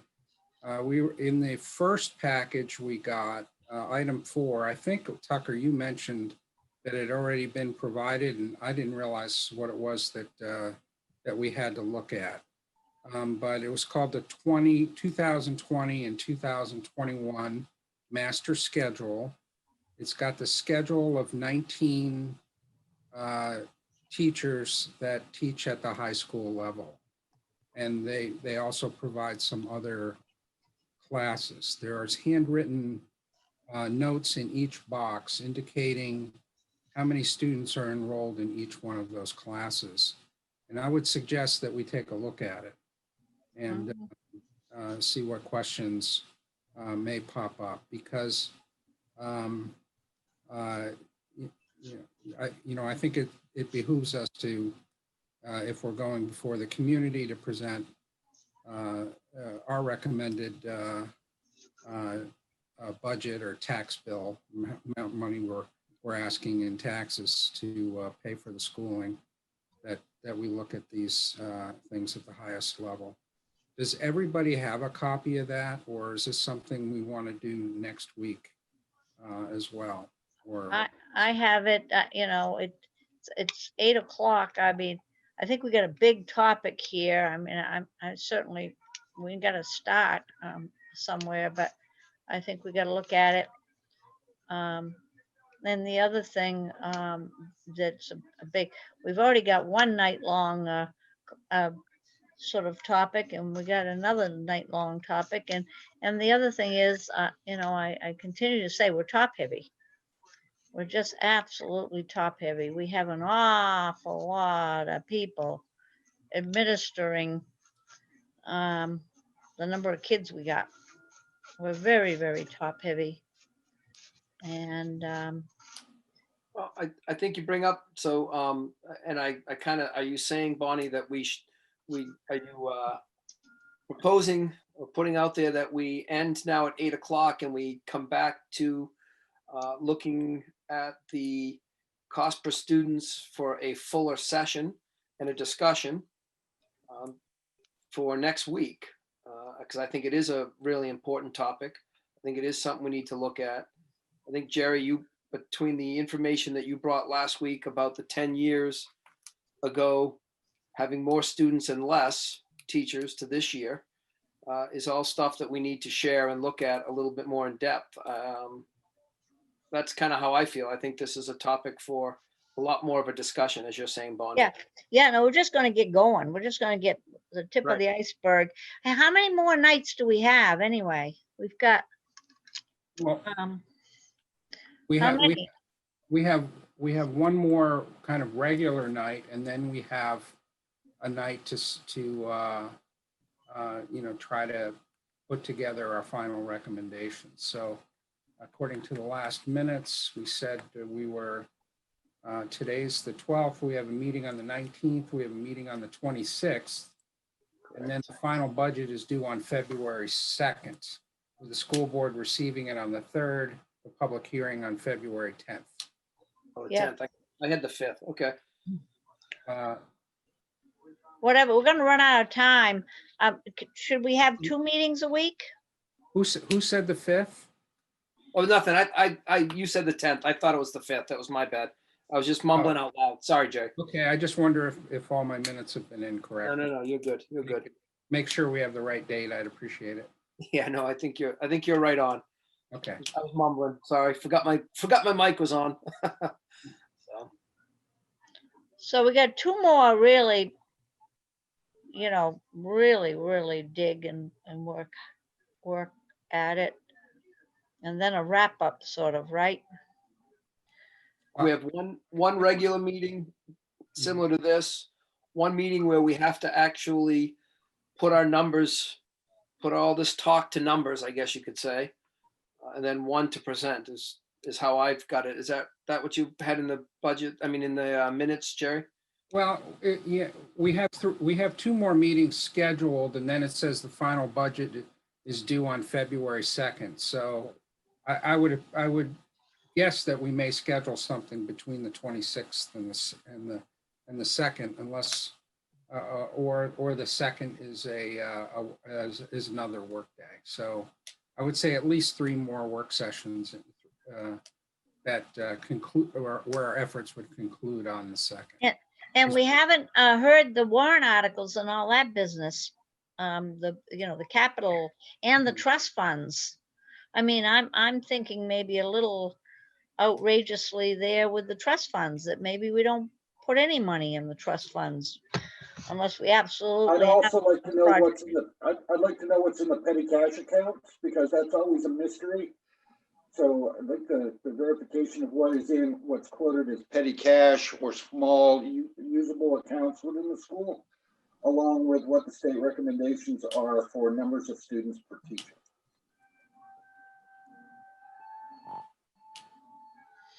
You know, I'm just thinking that the trust funds, we just have this formula where we put 20 there and 10. We could, maybe this is a year that we need to know this project's gonna get done and this is what it is and this is what it costs, and we either put it in the budget to do it, or we don't. We don't just put aside 50,000 for something we need later. Well, that's the capital reserve project that we're talking about, correct? Yeah, those kinds of things. Yeah. And we haven't even heard what in the world, and we're gonna need an expert to come talk to us about that. We're gonna need the boiler guy and the roof guy and the this and that to come give us a presentation. We've got a night of that kind of stuff also to boot. So I'm Yeah. wondering whether we need to really get ambitious and have 2 meeting nights a week. Well, the boiler and the roof and all that, that's all the same guy, so. Yeah, I will make myself available for any additional nights needed and happy to do it. I have to say the same. I'm pretty much available too, if you guys need extra time. As a board member, I'll fit you guys in, no worries.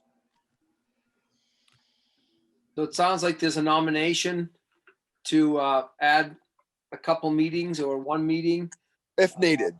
if needed. Yep. Those that are in favor of being available for another night? I know I Aye. am.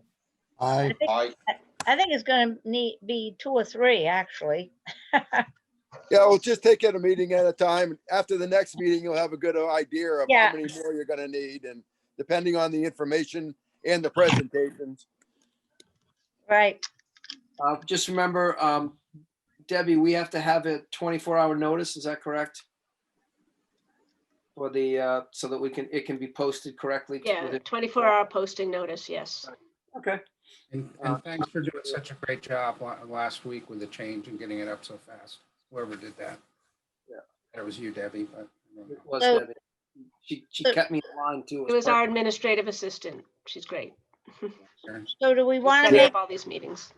it this Thursday and get a head start on it, or not?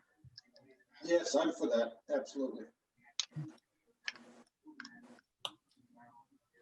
Is there a chance you could get maybe a presentation for Thursday from Mr. Hood?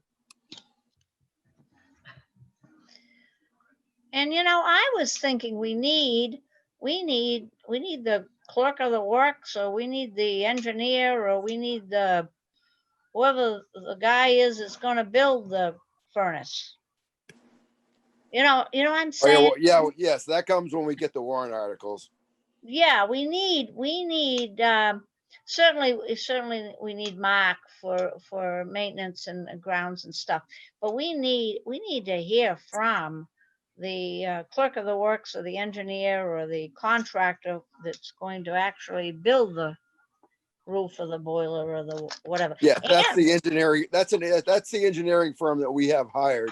And Yeah. I'm sure they would be more than happy to come and talk. Yeah, and he would come, like he came last year a number Wayne of times. Fillion. Yeah, he came last year a number of times, and if the school board moves forward with the warrant article again, the one that was tabled from last year, then we have to have a bond hearing, and he will be there to explain the whole project as he did last year. Another thing So, that I'd yeah. like to ask for is actual job descriptions or job descriptions used for the hiring process. As I've been looking at the stipend list, and some of these stipends I'm seeing look like they should be part of somebody's initial job rather than being a separate stipend as well. Right. And that's another whole night. John's favorite topic, the stipends, that's another whole night. That's an awful long list.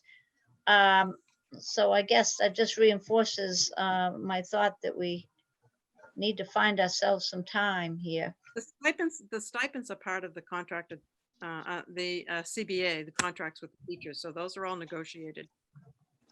I don't think they're all negotiated, Judith. Some of them are like Milan maintenance and other things, isn't there? Those aren't contractual. I'm always interested to see what's left out of the list and how incomplete it always is. Some year I would like a complete list of stipends without having to ask twice for it. Isn't there That's one? fine if it's- if Not it's sure what you mean there, contracted. John. If it's contracted, show us the contract where it's contracted so we know that. That's all. It's that simple. Just But it's show in the- us. Okay, it's in the CBA contract, I believe. All right, so there was a motion, if I'm getting us back on track a little bit, there was a motion to have a meeting this Thursday, the 14th. To add a meeting this Thursday, the 14th. And again, we can just by a show of hands, those that would be able to or would like to attend one this Thursday. I can. I'm looking at my calendar. Hold on I- one second. Oops, I'm sorry, I can't. Yes, I am available. So that's Joe, Robert. Who else? I'm sorry. Jerry, Bonnie, Fine. I'm fine for this Thursday. So I guess that means, is there anybody opposed or can't make it? And do we want to choose a topic for Thursday? That'd be Which one helpful. of these- I was gonna put that maybe we should move the salaries to Thursday. Yeah. And then plan out from there for meetings, so that Thursday would be the salaries, cost per student, and then also go into how we want to attack the rest of our meetings and who we want to call in front of us to discuss or special interests that we need to hear from. Does that make sense? Yes. If you want people to come in, you're gonna have to give them a little bit of notice to do it so they can Right. prepare. That's what I'm saying. I think if this Thursday we can actually get an idea, everybody come. I don't know who these people are you guys are talking about, Mr. Hood, and so that those are things that we can learn on Thursday, and then get the right people to reach out and see if we can schedule something. Gonna reach out to Mr. Hood.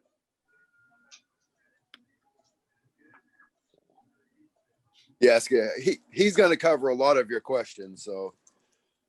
Right, and I think we should have a list of questions for him rather than just have him come. We should be prepared to have questions for him up front that would lead into more discussion.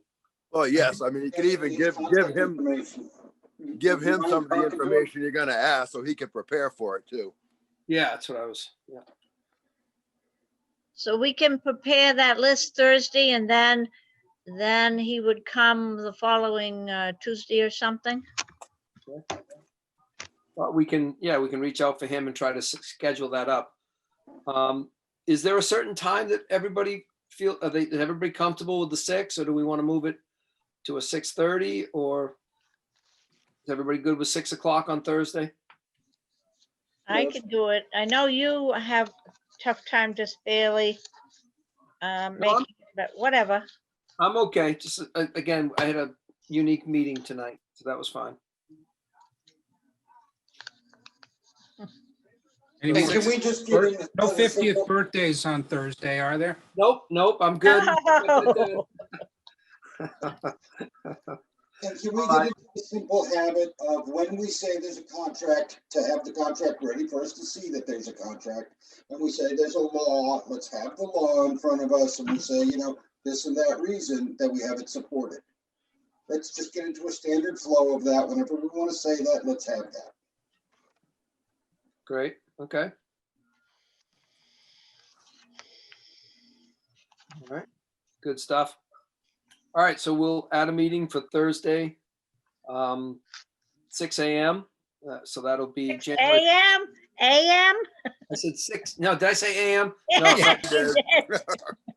that's what I sit down and write that's what I write all my best stuff is at 6 in the morning. You might like me better than I might not be talking much. 6 a.m. I definitely will not be on video. No, 6 p.m. Sorry, January 14th at 6 p.m. Okay. So we'll add that to our list. That again, just put an agenda real quick. We'll start with the cost of students, the cost of education. I think we should all look at what we keep calling document 4. I think you call it, Jerry, or page 4. You know, it has a big 4 black marker on it from the first. Right. Yeah. Yeah. It has- has page 30 or something. It's way back. Yeah, it has all the per class students. I would Right. be interested in The per. elementary school came in today's package, so I'm sorry, what'd you say? the elementary school breakout came in today's package. Does either one of them, the elementary did, but was it per teacher? How many students they teach? Yeah, well, the high school one says how many are in each of their classes. Okay, yeah, that's what I have to Mix figure out. around. They don't get the same kids all day. Right. Just, I was just curious if per teacher, how many each teacher taught. Well, that's fine. I can look that probably through that information. All right. With that, is there anybody have a motion to move forward and see you on Thursday, or is there more that we feel needs to be brought before the group? I'm good. So I'm good. Someone want to I'll make forward a motion to adjourn. All right, that's what I was looking. Second. Second. All those in favor of adjourning and meeting on, well, we're already meeting on Thursday. Adjourning. All right. Aye. Aye. Aye.